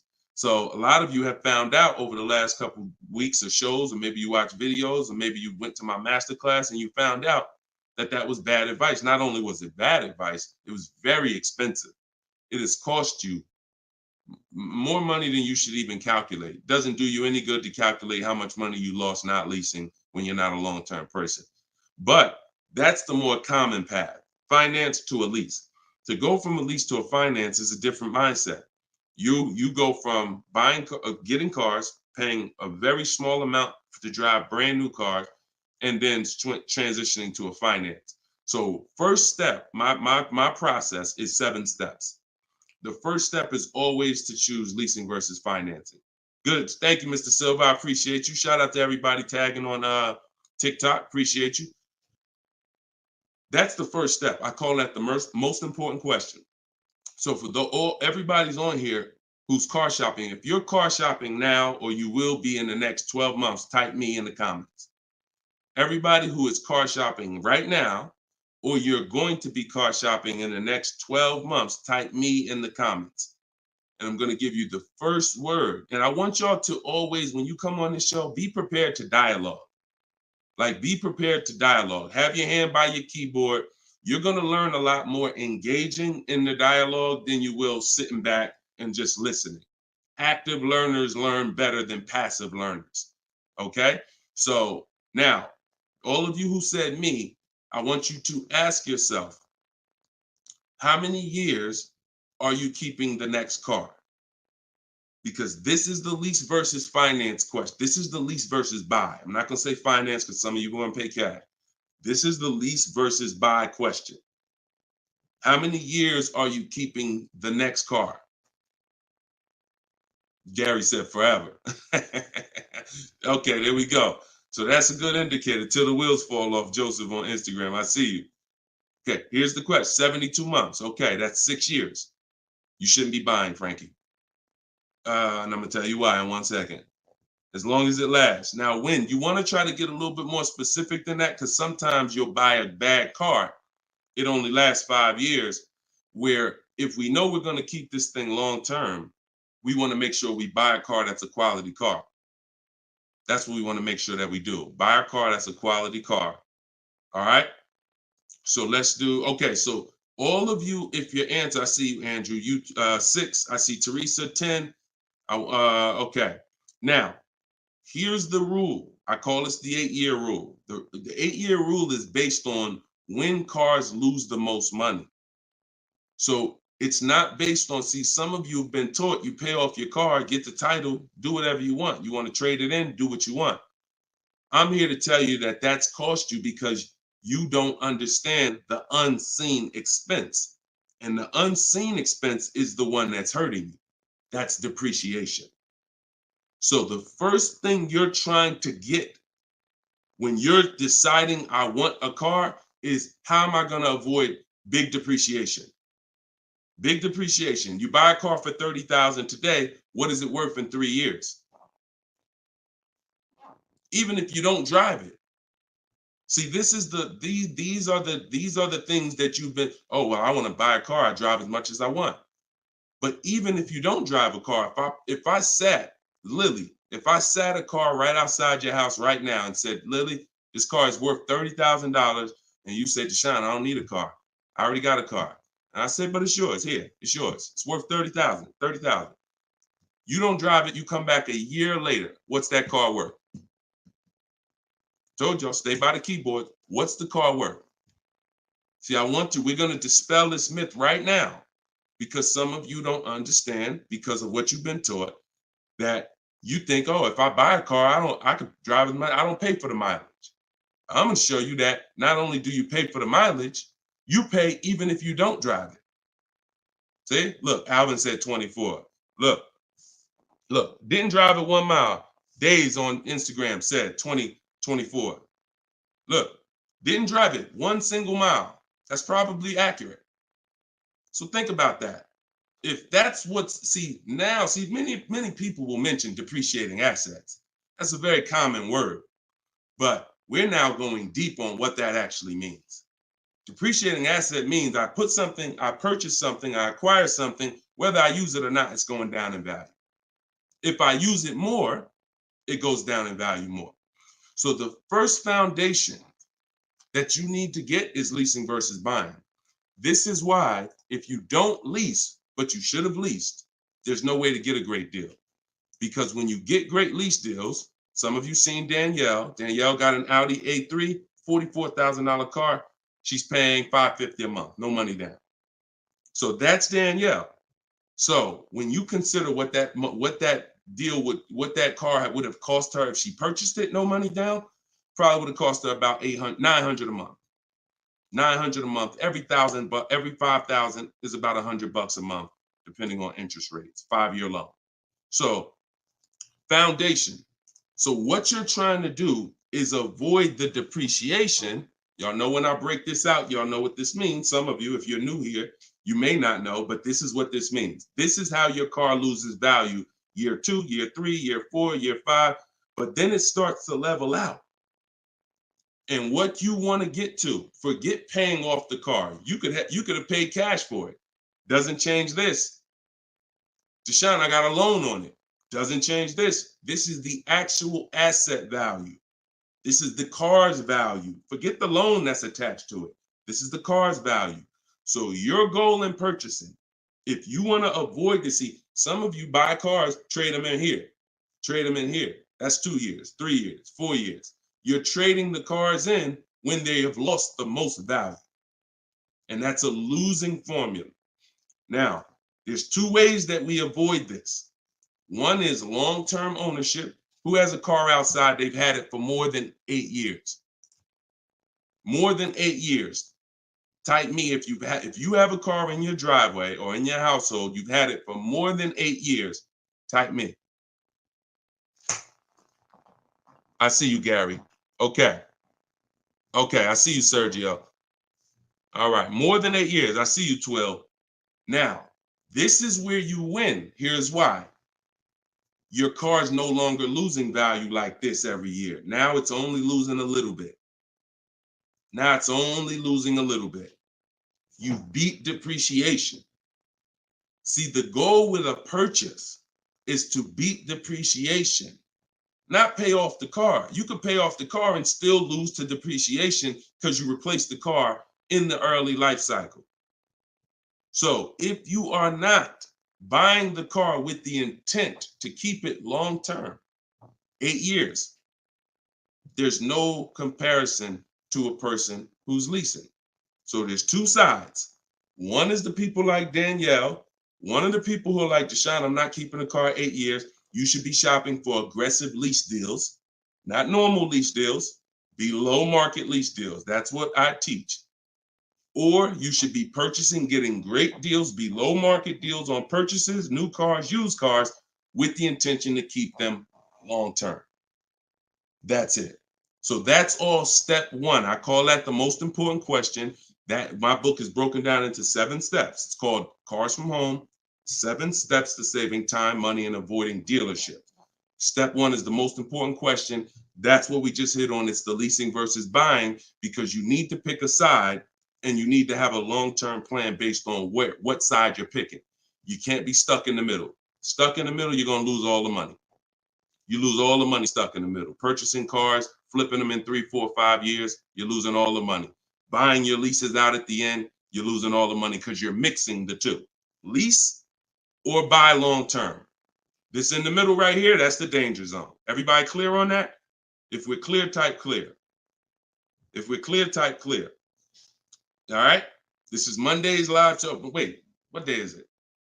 This is Tuesday. Tuesday's live show, 12 o'clock. So whenever y'all don't see the banner on the show, then you know it's live. If you see the banner that says when we're live, then you know it's one of our rebroadcasts. But if you don't see the banner, that means we're live and you can start typing questions. All right, clear. All right, everybody's clear. Now let me hit the second part of Frankie's question. Okay, and for those who just came on, everything I teach is out of my new digital book. It's called Cars from Home, and you all can get it for 75% off. It's normally $97, but in my TikTok bio, in my Instagram bio, and in the comment section on YouTube and Facebook, we put the link there for you so that you can get your copy for you won't pay the normal $97, but you only got 30 minutes. It's a welcome offer. Once that clock goes down, to zero, your price is $97, which is still a great price. You saw how much money Tiffany just saved on her new Mazda, just using what's in the book. Saved herself, I think, $6,000. So go ahead. Oh, no. So, and then you move into the equity assessment. So once you decide, Frankie, which you already said you're only keeping the car 72 months, you should not be purchasing. Because if you purchase, we already went to what's going to happen. You can't win keeping that car 6 years and then replacing it.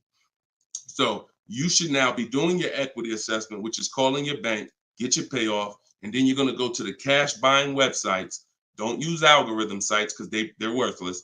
Car Guru, Sell My Car, CarMax, Carvana, Driveway, AutoNation, Sell My Car, AutoNation, Sell My Car. 6 offers, 3 are from dealers, 3 are from online buyers, and these are the best offers you're going to get. They'll cut you a check the same day.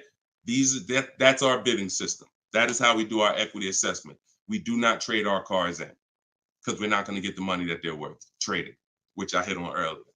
All right. I know we got a lot of questions being typed. Dolan, you can shoot the next one in.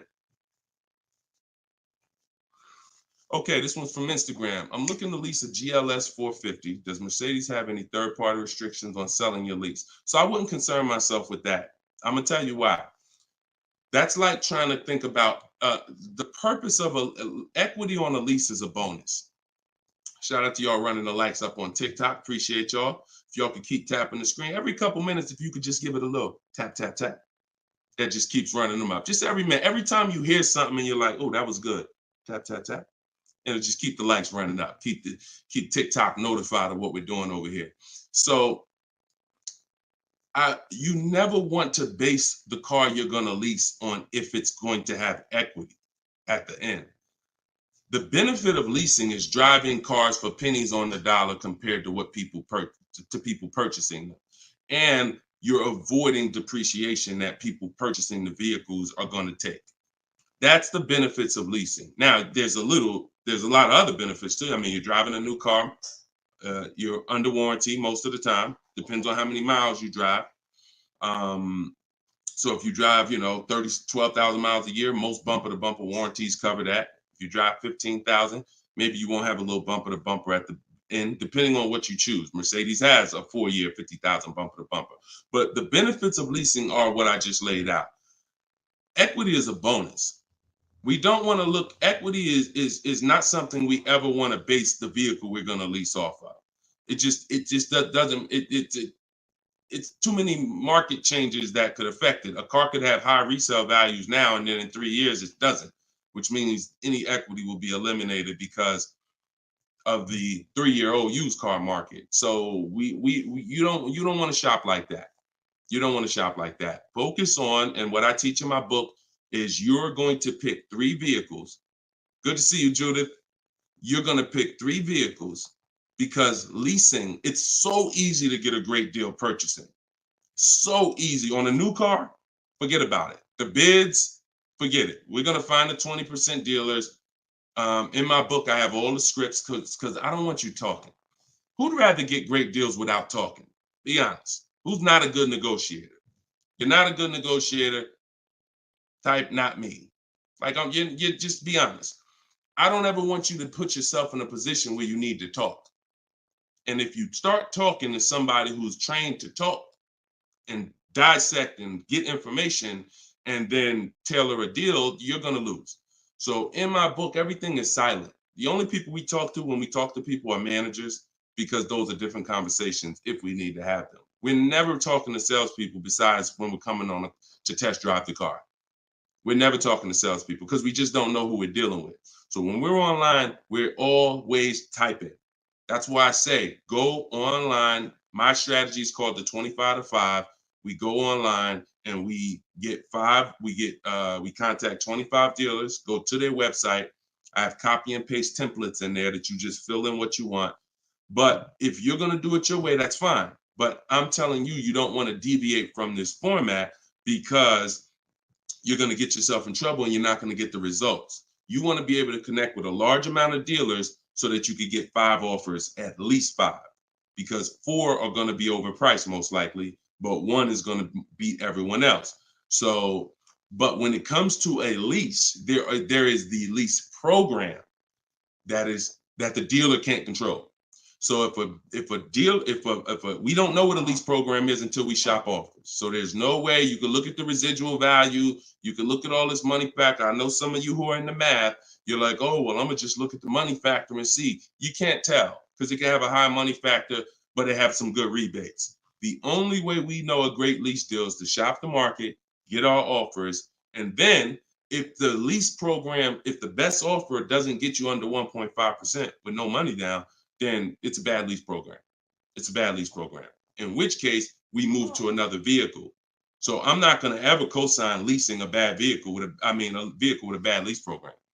I've had all types of people hit me, Deshone, I'm looking at this Range Rover, man, but I did all the offers, and they'll be in the group. We have a private group, and I get to talk to people all around the country about this stuff. So they're like, Deshone, you think I should move on? I'm like, look, you could wait till next month, see if the program gets better, but I'm never going to co-sign signing a bad lease deal. You're paying too much money for a vehicle you're giving back in 3 years. So you're defeating one of the major benefits of leasing. So that's the only reason why we have to have 2 other vehicles that we like when we're leasing. On a purchase, no. One vehicle, pick it, get your bids. One dealer is going to blow everybody else away.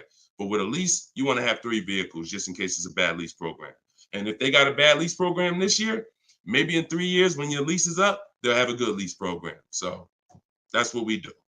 It's too many cars out here. It's 400 cars out here. 40-something manufacturers competing for our business. Why are we going to get locked on one car?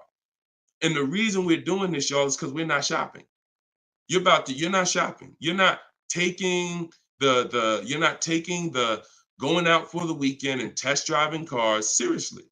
You're about to drop 40 grand of your hard-earned money. You need to be, like I teach, shopping and not letting anyone disturb your shopping. If I'm looking for a car, I'll take a whole Saturday and go out or a Monday, and I'll go out and I'll drive 4 cars and be like, okay, that was fun. Don't sit down and don't talk numbers. So let me make that clear.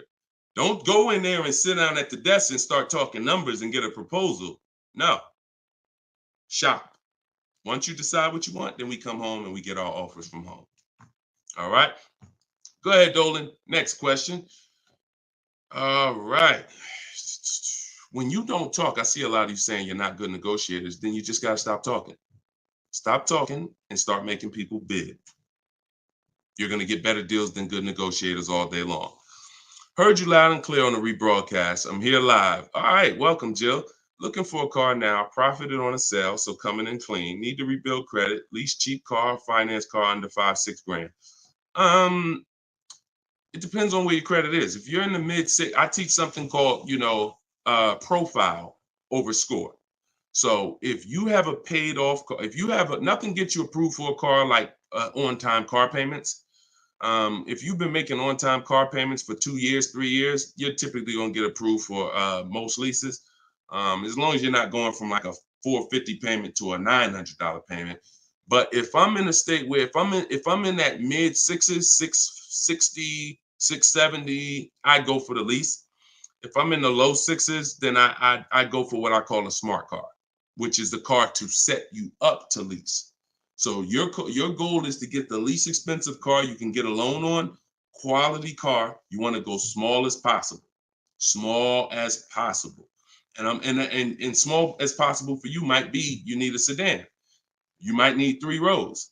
But I teach something, and that's what we were talking about when I posted that review that Barrett wrote for our book today. He was like, we get a wish list for needs versus wants, because oftentimes we confuse these. Needs are things you can't live without. I need to have this, or the car's not going to do what I need it to do. I need to have it. Wants are things that you'd like to have, but you can live without.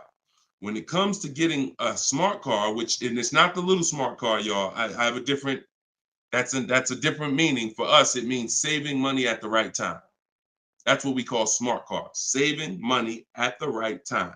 So if you can't qualify for a lease and you want to set yourself up, then the vehicle you get now is super important. The vehicle you get now could either set you back from leasing because you bought too much vehicle, payments too high. You didn't buy a dependable vehicle. It's not going to last. It's going to start having problems. It's It's going to break down. You might miss payments because of that. These are all the things you want to avoid. This is why I'm giving you these boundaries that you don't, kind of go off of. But this usually happens when you're trying to get too much car. Quite honestly, if I was trying to get a smart car, I would be trying to get the smallest car I could, drive it for 2 years. Let the family be uncomfortable. Listen, y'all, I know it's tight, but in 2 years, I'm going to get out of this and I'm going to drive off the lot in a brand new lease. So the key is the payment's going to be low because those smaller cars are only 25 grand new, 28 grand brand new. When you get them used, you could get a nice one for about 10. Finance it. You don't have to take a 10-year-old one. So you want to get one that's relatively, good. It needs to last you 2 years or the plan's messed up. So you get the smallest car you possibly can. You drive that 2 years, that's your sacrifice car. And then you flip out of that car. Well, after you have 2 years of on-time payments, you flip into a brand new lease, and then you're leasing new cars from now on. That's what I do, depending on your situation. If you're high sixes, mid sixes and up, I go for the lease. If you're under that, then I would go for the smart car. Okay? All right, keep me posted. Good job. Just having a plan. Having a plan. Go ahead, shoot the next one up, Dolan. I forgot to tell you. Yeah, I see you, Jill, and keep that up. This is a different Jill, I think. This is a means to my dream car. I'm a patient. Yeah, I'm patient. My husband has the needs car. There you go. There you go. You can flex in 2 years. You can flex in 2 years. You do this right. You drive this car for 2 years. You don't miss any payments. Make sure when you're buying a $10,000 car and you finance it, payments are $250 a month for 5 years. You don't have to take a 6-year loan. You don't want to take a long loan on a smart car. You want to take a shorter loan, pay $250 a month. Now you're not going to miss those payments. Match at $300, depending on the interest rate, could go higher, $325. But the point is that's affordable. So it's not going to mess up the plan versus you trying to pull out in a $25,000 used car with a high interest rate. Now your payment's $575 a month. You get what I'm saying? So just stay focused, stick to the plan. All right.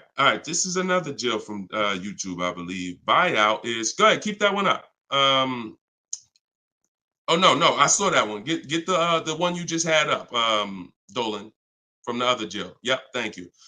So buyout is $36,000 on my 2023 Audi Q5. I want to lease a Range Rover Sport. Should I sell on my own or turn into the dealer? Doesn't look like, and I'm just going to tell you, this is not usually when we do an equity assessment. Now, if you can get out, break even, great. You're driving a 2023 Audi Q5. I don't know who told you that you could switch cars that fast, but it doesn't happen that way. And so the only time in history that we've been able to switch cars that fast is when there was a once in a lifetime seller's market, 2021, 2022, 2023. Once in a lifetime. Chip shortage, every single car was worth 5,000, 7,000 to some of the trucks were worth 10 to 15 grand more than they would normally be worth. Now, I told people back in 2020 that 2021 that was going to come to an end, and don't get used to this. But I told everybody who would listen, you need to cash out now because your vehicle is never going to be worth more today, never going to be worth more than it is today. But that's over. So if you may have cashed out, some people, you sold a car. If you sold a car back then, you can type, type dollar signs. If anybody sold a car from 2020 to 2023, and you got crazy value for it. Some people were like buying cars, and 2 years later, they got all the money back. I did that twice. I leased a brand new Jeep, 2018, and I sold it in 2021, and I made $8,900 after I drove it for 3 years. And my mother, I helped her sell her Mazda CX-5. She was a low mileage driver, and I helped her cash out. She made $10,200 after she drove it for 3 years. Made a video. I recorded her and my dad. They couldn't believe it. They couldn't believe that they drove a car for 3 years, turned around and sold it, got every single dollar they put into it back. And he was like, all right, man, I'm looking forward to doing this again. I said, Dad, this ain't gonna happen again. So enjoy it. You were part of a once in a lifetime market where you cashed out and you won.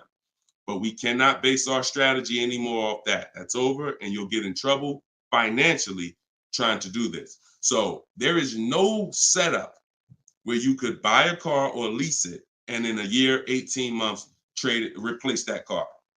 Just not. Because we already talked about earlier, let's take a $50,000 car. A year later, if you don't drive it 1 mile, what's it worth? Didn't drive it 1 single mile, just parked it right outside your house. 43, 44, max, absolute max. So when that car is losing value like that, whether you bought it or leased it, the asset, it's what the car is worth. Forget about the finances attached to it. You can't, and look, if it's a Jeep Wrangler, if it's a car that has a high resale value, like a Jeep Wrangler or a G-Wagon, these are top 10 best resale values in the world, then all I'm going to do is after I lease it, I'm just going to sell it and I'll make the equity. But I'm not going to look to trade that car or replace that car in a year, 18 months, break my lease contract. Now you do your equity assessment, Jill. Call your leasing company, find out what your payoff is. You said it's 36. Now, if you can get offers higher than 36, then you can get out. Very simple.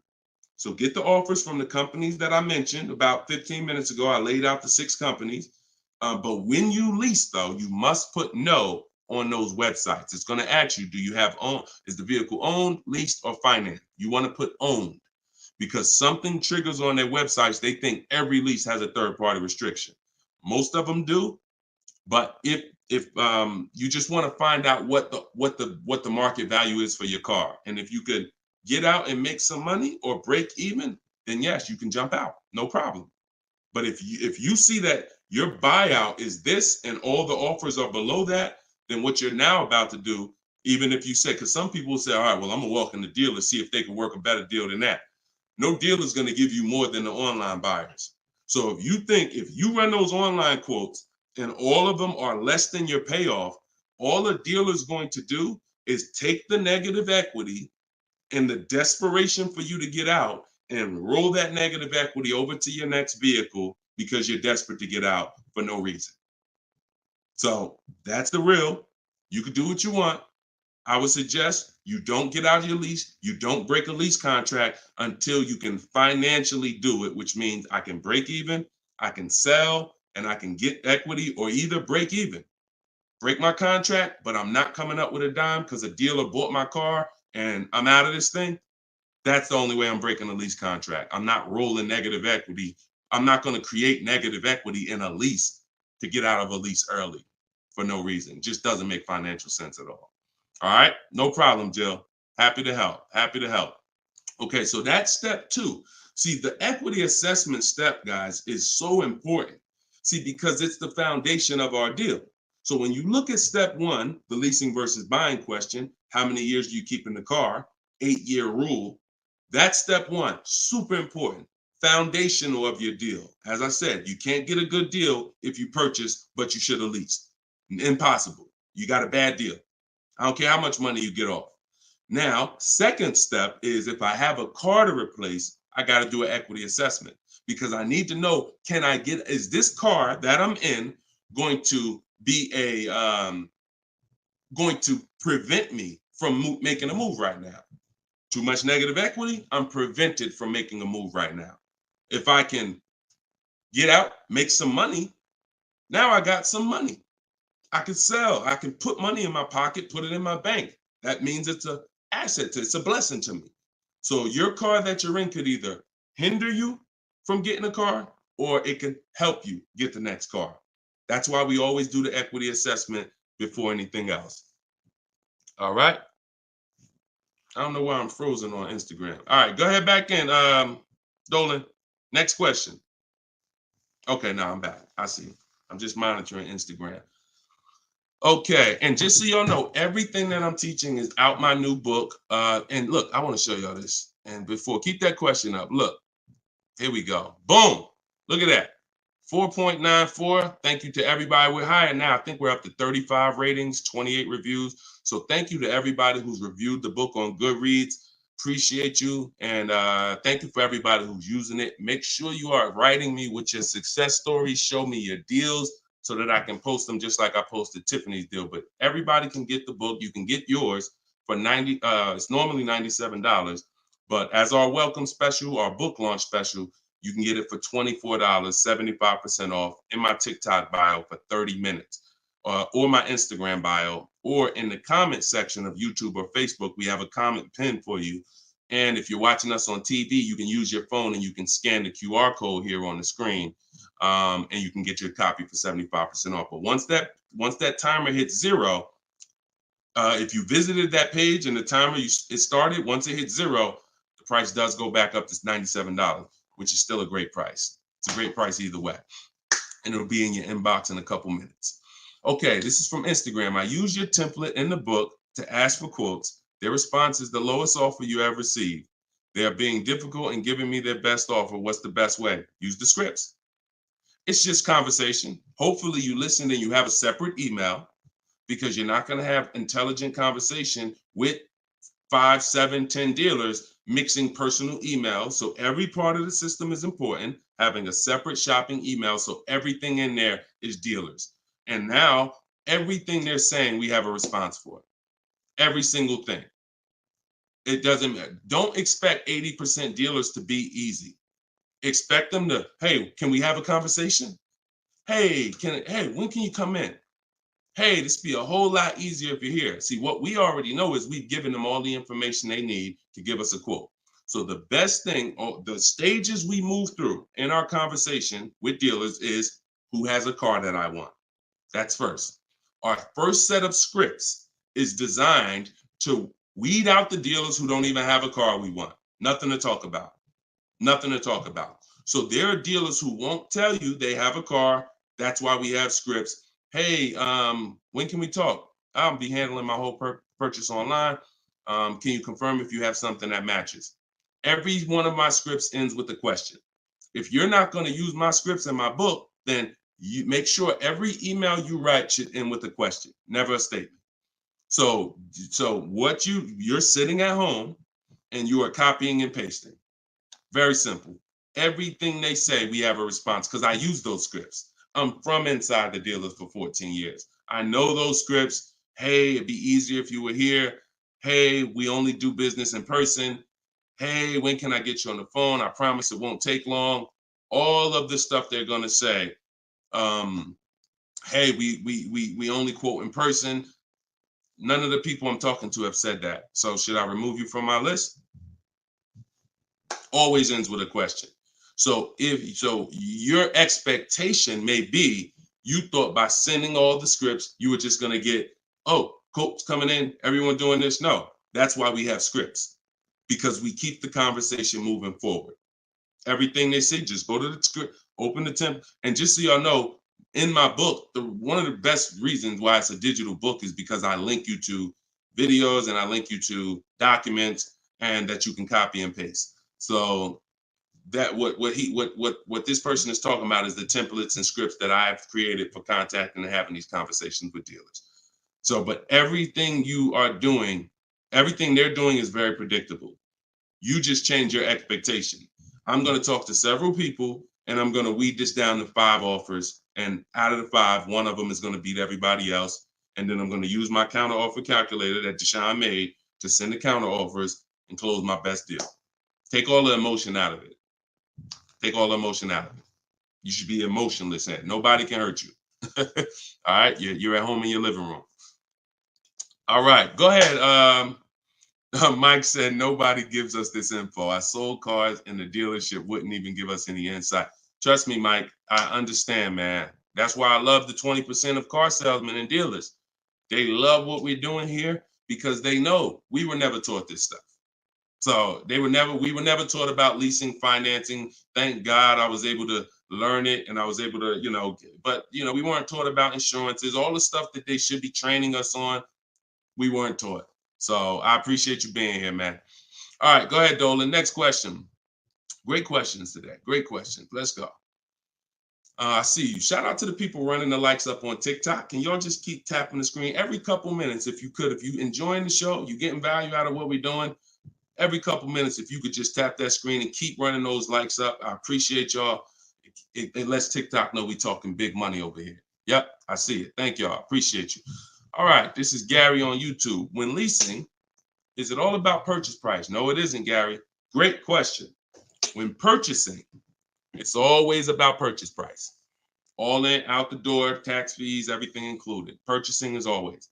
Now, leasing, we get our lease offers, and this is where we eliminate the term down payment. We no longer say down payment. I want you to eliminate that word, those words from your vocabulary. You want to replace them with total out of pocket. Total out of pocket. So all of our lease offers we're going to get is following the 1% lease deal principle, which is, because some people, I know Judith still asks, oh, hold on one second. Hold on.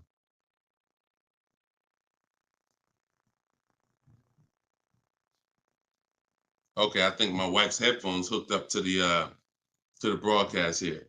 Thank you for letting me know, Judy. So when we're getting, so the 1% lease deal rule is older than, it was around, I think, before I got into the car business at 2006. And what it was is if your lease payment was 1% or lower of the MSRP of the car, you stole a car. Stole a car. Example, I know if you've never seen a 1% lease deal, let me show you a couple. So this is Greg. Greg, look, first time posting here. I'm excited. My latest lease, graduated. Now we have a particular online, video library here. So when they say graduated, I have a coaching program, and but the steps are the same. So I always say, get in where you fit in. Steps are the same in my book, in my video course.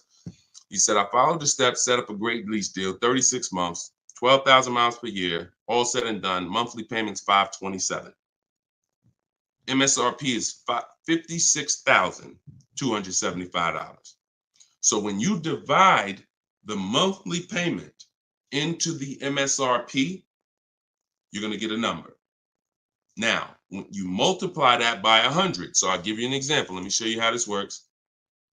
In Greg's case, I got my calculator up here. I would take 527, divide that into 56,275, which is the MSRP, not the selling price. Doesn't matter the selling price. The MSRP is how we gauge the value. Now, that's 0.009. Then we multiply that by 100, and that gives us 0.93%, which is what he put here in his post. So that's an under 1% lease deal. Look, it was a steal. I think someone messed up on the paperwork. No other dealer came close. There we go. Same thing with Frina. Frina just got a Jeep a little while ago. Look, her deal was better than his, my God. But it's a better lease program. Jeep had a better lease program at the time. So, I mean, she got a $579 a month lease on a $65,950 Jeep Grand Cherokee hybrid. Out of control. So this is how we're shopping. You want to follow the format of the 1% lease deal, which is I shop with 12,000 miles per year. If I'm doing 18,000, I'll adjust it later. If I'm a high mileage driver, who's a high mileage driver? You drive more than 20,000 miles per year plus. Who's a high type HM if you're a high mileage driver? All right, type HM. You adjust it later. 25,000 mile a year lease. You always shop with 12 because that's how we judge. I see you, Mr. Silver. That's how we judge. I see you, Ado Johnson. Or no, A.D. Johnson. Sorry. So still going to, this is still Gary's question. This is why we're not focused on the purchase price when we're shopping lease offers. We're focused on looking at the formula that we use to judge a great lease deal. And everything we do, I have 3 rules. 1% lease deal, I didn't make it up. That's a steal. In between 1% and 1.5%, that's a deal, because that's still better than a purchase. It's still great value. When you compare it to someone who's purchasing, they're paying tons more. Even somebody who didn't get a steal, because the lease program has to be there to get a steal. They got to want to give away these cars. They got to have great incentive, great, everything has to line up, stars in the moon, and then we get the dealer that's going to give us the biggest discount. If it's under 1%, that means the lease program was incredible. But a good lease program, great lease program, will still get you, when you shop your offers, in between 1% and 1.5%. So, you look at somebody like, I used, Charles. So Charles got a Palisade, very, very popular vehicle. He got 10 offers from home. His best offer was 1.23, $48,000 vehicle. He's paying $597 a month. Now that same $48,000 vehicle, and this, I'm about to hit on something that I said earlier, but I'm going to really bring it across home plate right now. It's impossible to get a great deal when you purchase, but you should have leased. Because look, $48,000 Palisade, you guys know, we talked about it earlier, every $5,000 on a loan is about how much per month? Every $5,000 on a loan is about how much per month? I told y'all, stay by the keyboard, because we like to dialogue. So we want to make sure you are always by your keyboard so you could dialogue. Active learning. That's how you're going to get the most out of this show. Active. Okay. Anybody type it yet? Okay. Thank you, Dominic, on TikTok. Yes. $100. So that same Palisade that Charles is driving right now for $597, there are people who financed it, no money down, and they're paying almost $1,000 a month, $900 to $1,000 if they got a 5-year loan. If they took a 6-year loan, they're probably paying $8 something a month for 6 years. He's paying $597. So that's what I say. You cannot. And even when you have a good lease program and you get your offers, 1.23, 1.25, 1.3, great value compared to purchasing that car. You're avoiding the depreciation that someone who's purchasing is going to take, and it's no comparison. So, but there comes a limit. That's the third category. We got the steals, we got the deals, and then we got, I call this, it's time to chill. 1.5%. Above that, it's not a deal. There's no value there. There's very little value there. No, there's no value. And I'm going to tell you why. Just add up all the payments. 1.5%, we're paying too much for a vehicle we're giving back. It's very simple. We're paying too much for a vehicle that we're giving back. When you take hold on, let me get rid of this. Put the banner back up for those of you who want your book at 75% off. Just scan it right there. Once you get above 1.5%, there's no value, because if you take a $40,000 vehicle, a steal at 1% is $400 a month. A deal is between 4 something and 6. That's 1 to 1.5. 600 a month. Now, above 600 a month, let's take 650. That's 650 divided into 40,000. 650 divided into 40,000. That's a 1.6 lease. I never signed it. Never signed it. I'm gonna tell you why. 650 times 36 months, $23,400. $23,400 I'm paying over 3 years for a $40,000 vehicle that I'm giving back. I paid more than half of the vehicle to give it back in 3 years. So those of you who always wondered what the 1.5% rule, I had to create it, because the 1% rule, a lot of savvy people knew about it. But I noticed There was no threshold for when a bad lease deal. When are we at a bad lease deal now? We know what a steal is, but what's the bad lease deals? And when I started looking at the comparison to purchasing and then the giving a car back, once you get up above 1.5%, there's no value in leasing that vehicle. Next. Clear? We don't sign bad lease deals. Only time we did that, I'm gonna tell you something. All through the pandemic, I had people making 5, 7, 10 grand. Kid you not, hundreds of them. If they were making that kind of money selling their leases, then that was the only exception. Some of them will take a 1.6 lease, put money down. Some of that big equity they had that they didn't even know they were going to have, they would put it down to lower their payment. But that was the only exception back then. I never co-signed somebody doing it now. Okay? There we go. Gary,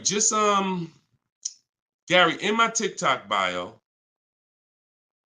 are you on my email list? Send me an email. You want the whole, you just send me an email and we'll make sure we get you in. And that's a special price, and I'll get you the special price to join us. Okay. I don't know how, can we communicate on YouTube? I don't think we can. I think we can only communicate. If you follow me on any of the other platforms, Gary, YouTube, TikTok, Facebook, Instagram, they allow those direct messages and we'll be able to see you. Just send me a message and I'll get you some. I'll have the team find some special link to get you in at that price. All right. MSRP, Todd, is always the bottom line. Okay, this is a great question. Hold on. We'll pull another question up, but I want to do Todd's question he just asked right here. He said, do you include freight and handling in the MSRP calculations? That's a great question. Very common. Let me show you this. When you are looking at the MSRP, y'all, leases and purchases of brand new cars. Used car purchasing is different. But when you're shopping, we're always shopping based on the MSRP. So let me show y'all this. I'm actually going to save a window sticker right now, and I'm going to bring it onto the show. Hold on. All right, so let me go here. Boom. Check this out. All right, here we go. Hold on, it's loading, boom. All right, so here's a window sticker. Now, these numbers could be a little confusing. We want to go right there. Right there. Total MSRP is all we care about, right there. Total MSRP. Because you do pay for destination to get the car from the factory to the dealership. That's included. Like that's we pay for that. So it's no problem. We need to know. You don't want to account for any of these numbers up here before the option.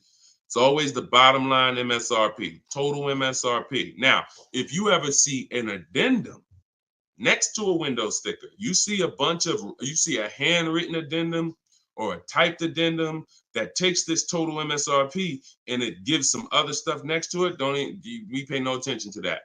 And in my case, if you're using what I'm teaching you, you would never even be talking to that dealer about getting a quote until you got home.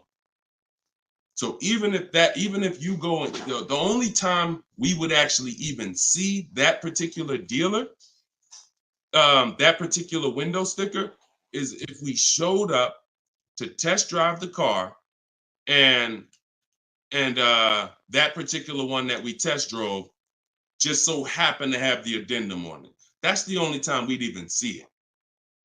Quite honestly, it's no way. It's not even something, because we never talk numbers in the dealer. Your leverage is at home. Everything I'm teaching you is your leverage is at home. You can talk to multiple people from home. You can get bids from home. You can put people against each other from home. You're in control from home.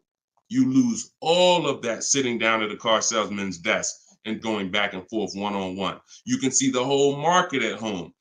See, we get below market deals. I want you getting below market deals.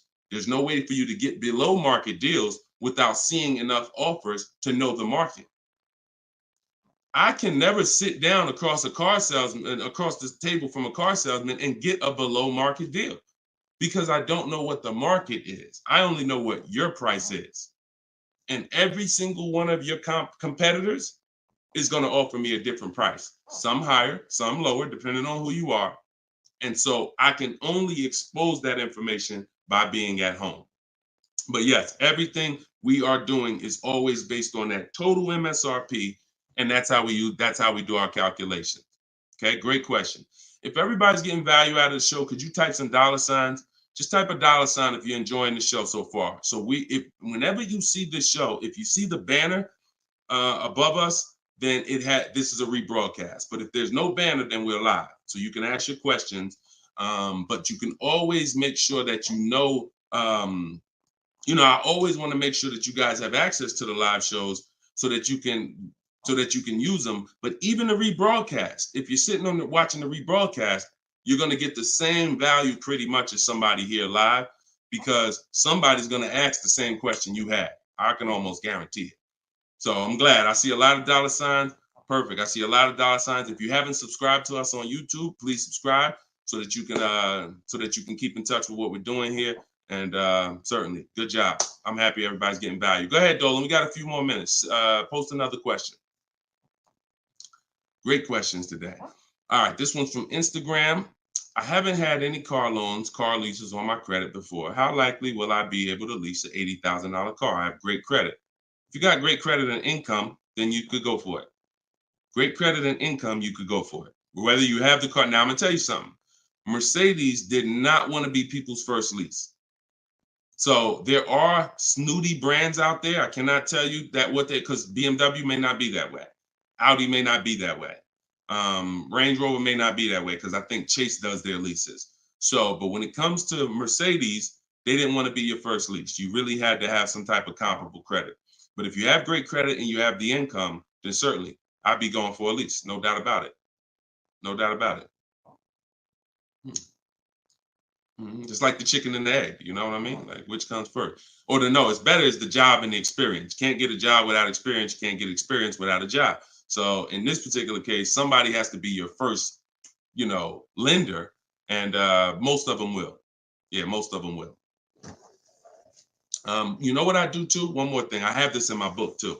Just so y'all know, every little detail is not left out, because I've been doing this since 2006. I've heard every question, and I knew every question has a place.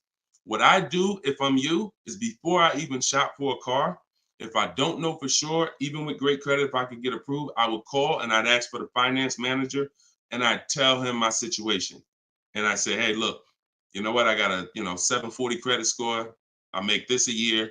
I never leased before, but what do you think? And if a Mercedes finance manager would tell you, nah, it's probably not going to work with Mercedes. But someone else would say, nah, that's fine.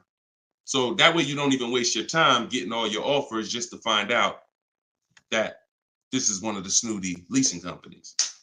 All right. All right, there we go. All right, shoot the next one up, Dolan.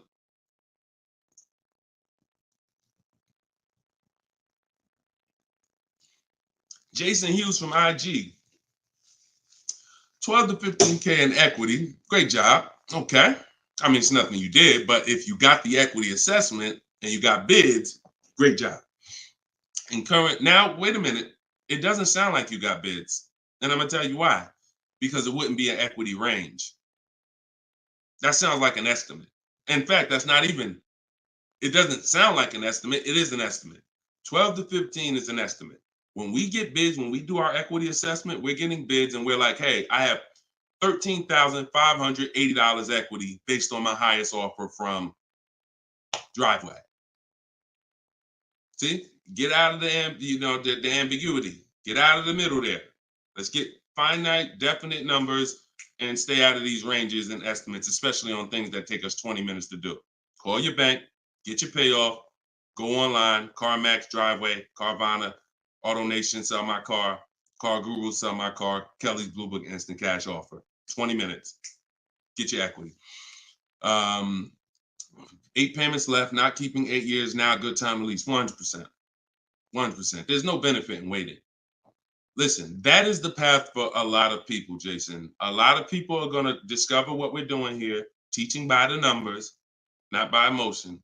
And they're going to realize that not leasing has cost me money. Should I wait or should I just transition now? There's no reason to wait. There's no reason to wait. The only thing that would make you wait when you do your equity assessment is you have too much negative equity, you can't get out. That's the only time. Or you have a credit situation where you need to actually get your smart car, get a car for 2 years, rebuild your credit, and then go lease. Anybody else, no benefit. I'd be leasing tomorrow because I had a friend of mine, he's a close friend of mine. He's actually in my program. You know, he uses our stuff. And he's like, he had a Kia Telluride. Well, he had an accident. Vehicle got totaled.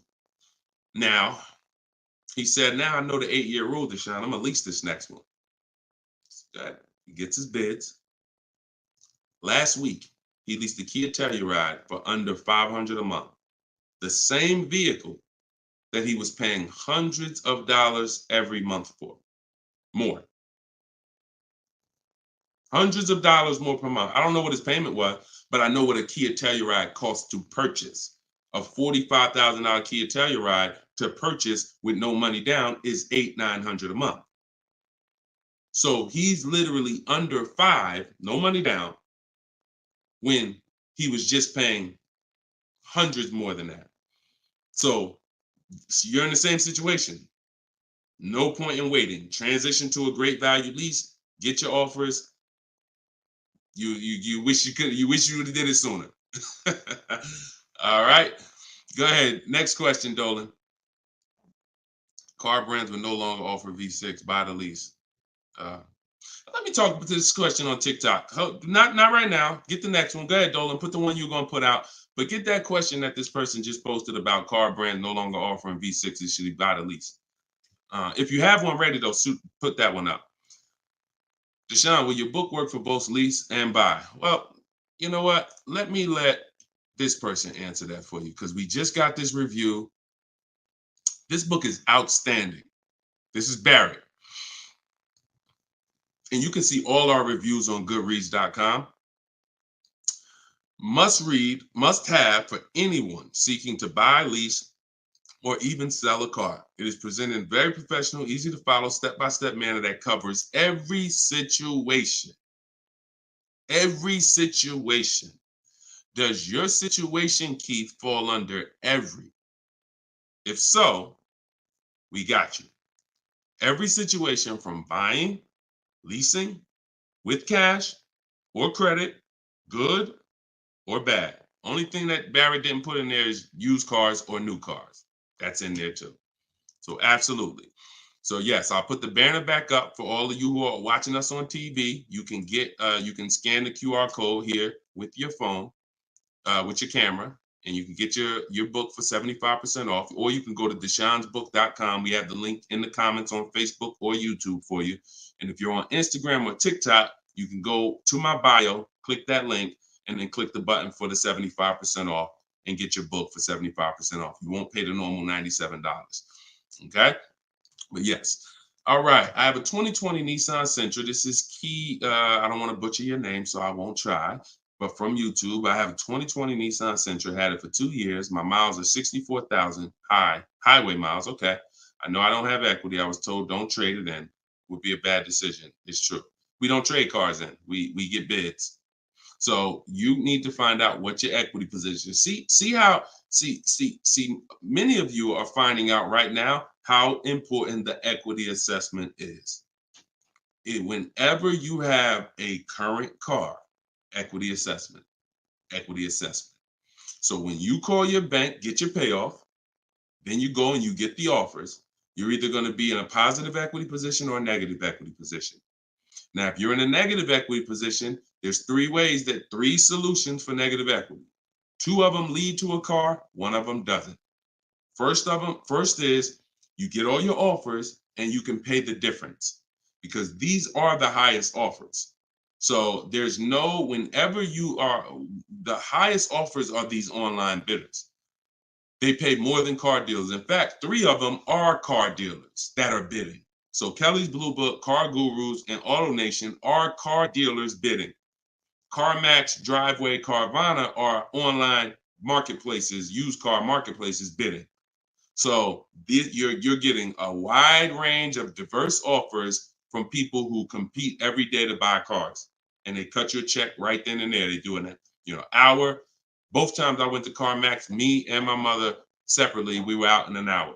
I've had people who sold to Carvana, Kelly Blue Instant Cash Offer. They do their inspection.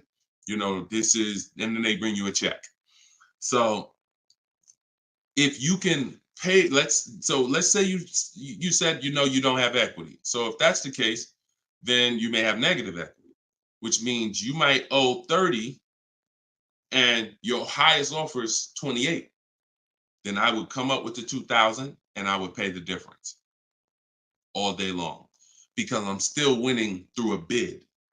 My car's value is maximized through a bid.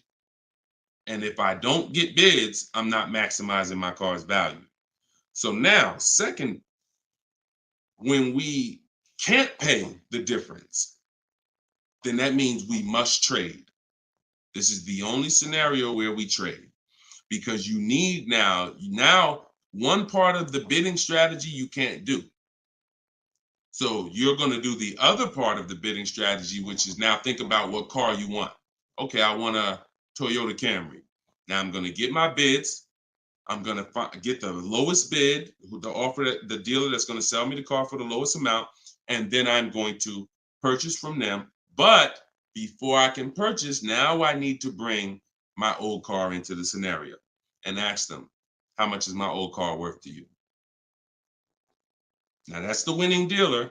You need them to bring that loan because you need them to carry that negative equity you have and put it on top of your existing deal. So you cannot depend on, don't even think that they're going to pay the amounts you had over here. Oh, Driveway was offering me 29. Yeah, you could tell them that, but again, they're not going to be able to pay that. They can't beat all their competition on the bid and then beat all the online buyers on the bid. So that's why I say your first option is always to pay the difference. Because you can win with bids there, you maximize, and then you do a separate transaction, you can still keep them separate.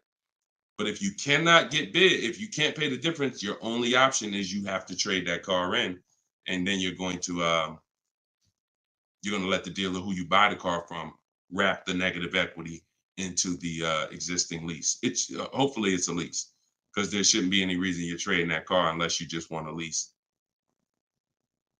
To buy another car, unless you're saying you're keeping it 8 years, which, like I said, most people, I've been doing this for years, they're going from a finance to a lease.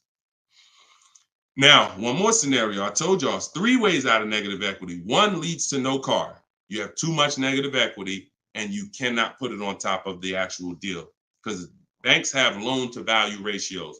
So if you have $10,000 of negative equity, you can't just slap that on top of a $30,000 or $40,000 car.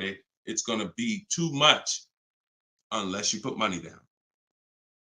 So you can't if you got some cash, you can make the deal happen, but you're not going to be able to do a no money down deal because you're looking to have the bank approve the car, the tax, the fees, which probably another $1,500, and 10 grand of negative equity. And then you want to find that's too much because the dealer has to go to the bank and say, we know this car is priced at 40, but we'd like you to lend this person 54. They're not going to do it. They might lend max 50. So the more negative equity you have, if it's too much, you're either going to have to bring some cash to the table to get the deal done. And if you have no cash, you got to wait. You got to pay down the car. It's the only option. That's why I say, know the cause of negative equity. It's usually because you haven't leased. 99, I could tell you the way out. I just gave you the way out. That's in my book, 3 strategies for negative equity. But when if you don't know the cause and you just turn around and get another purchase and you're not keeping it 8 years, you're going to be in negative equity again and again. And there's plenty of people, and some of you, maybe you, where you're like, dag, Deshone, that's me. Every time I go get a car, negative equity, negative equity, negative equity. It's like a vicious cycle. And the solution is you need to lease. What's causing that is you don't lease. So you're overpaying by thousands of dollars. All right. So Listen, y'all, we will be back. We like to do these shows twice a day. If you're on my email list, you'll get the notification. We like to get through as many questions as possible, keep this around an hour, 15 minutes. And so all of you, appreciate you coming. If you want every single thing I teach in one spot in a step-by-step format, that's my new digital book. It's called Cars from Home, 7 Steps to Saving Time, Money, and Avoiding Dealerships. And you can get yours for 75% off in the comment section on YouTube. We got a comment section that's pinned, deshonsbook.com. Same thing on TikTok. I'm the same thing on Facebook. But if you're on Instagram or TikTok, it's in my bio. There's a website right in my bio. Click it and grab your 75% off. You'll get it for $24 instead of the normal $97. Now, if you went there and that timer started, then certainly get there before it hits zero, because once it hits zero, you have to pay the 97, which is still a great price. So my goal for this book is to be the most valuable book financially that you've ever gotten. That is my goal. So use it. Write me with your success stories. Show me your deals when you pick up your cars. Write me, email me, Deshone, just like Tiffany did. I want all of you emailing me your deals so that I can share them on the show. All right. So we'll be back. We'll be back with the next show. This was episode 9. Thank you for coming, and I will see y'all on the next show. God bless you.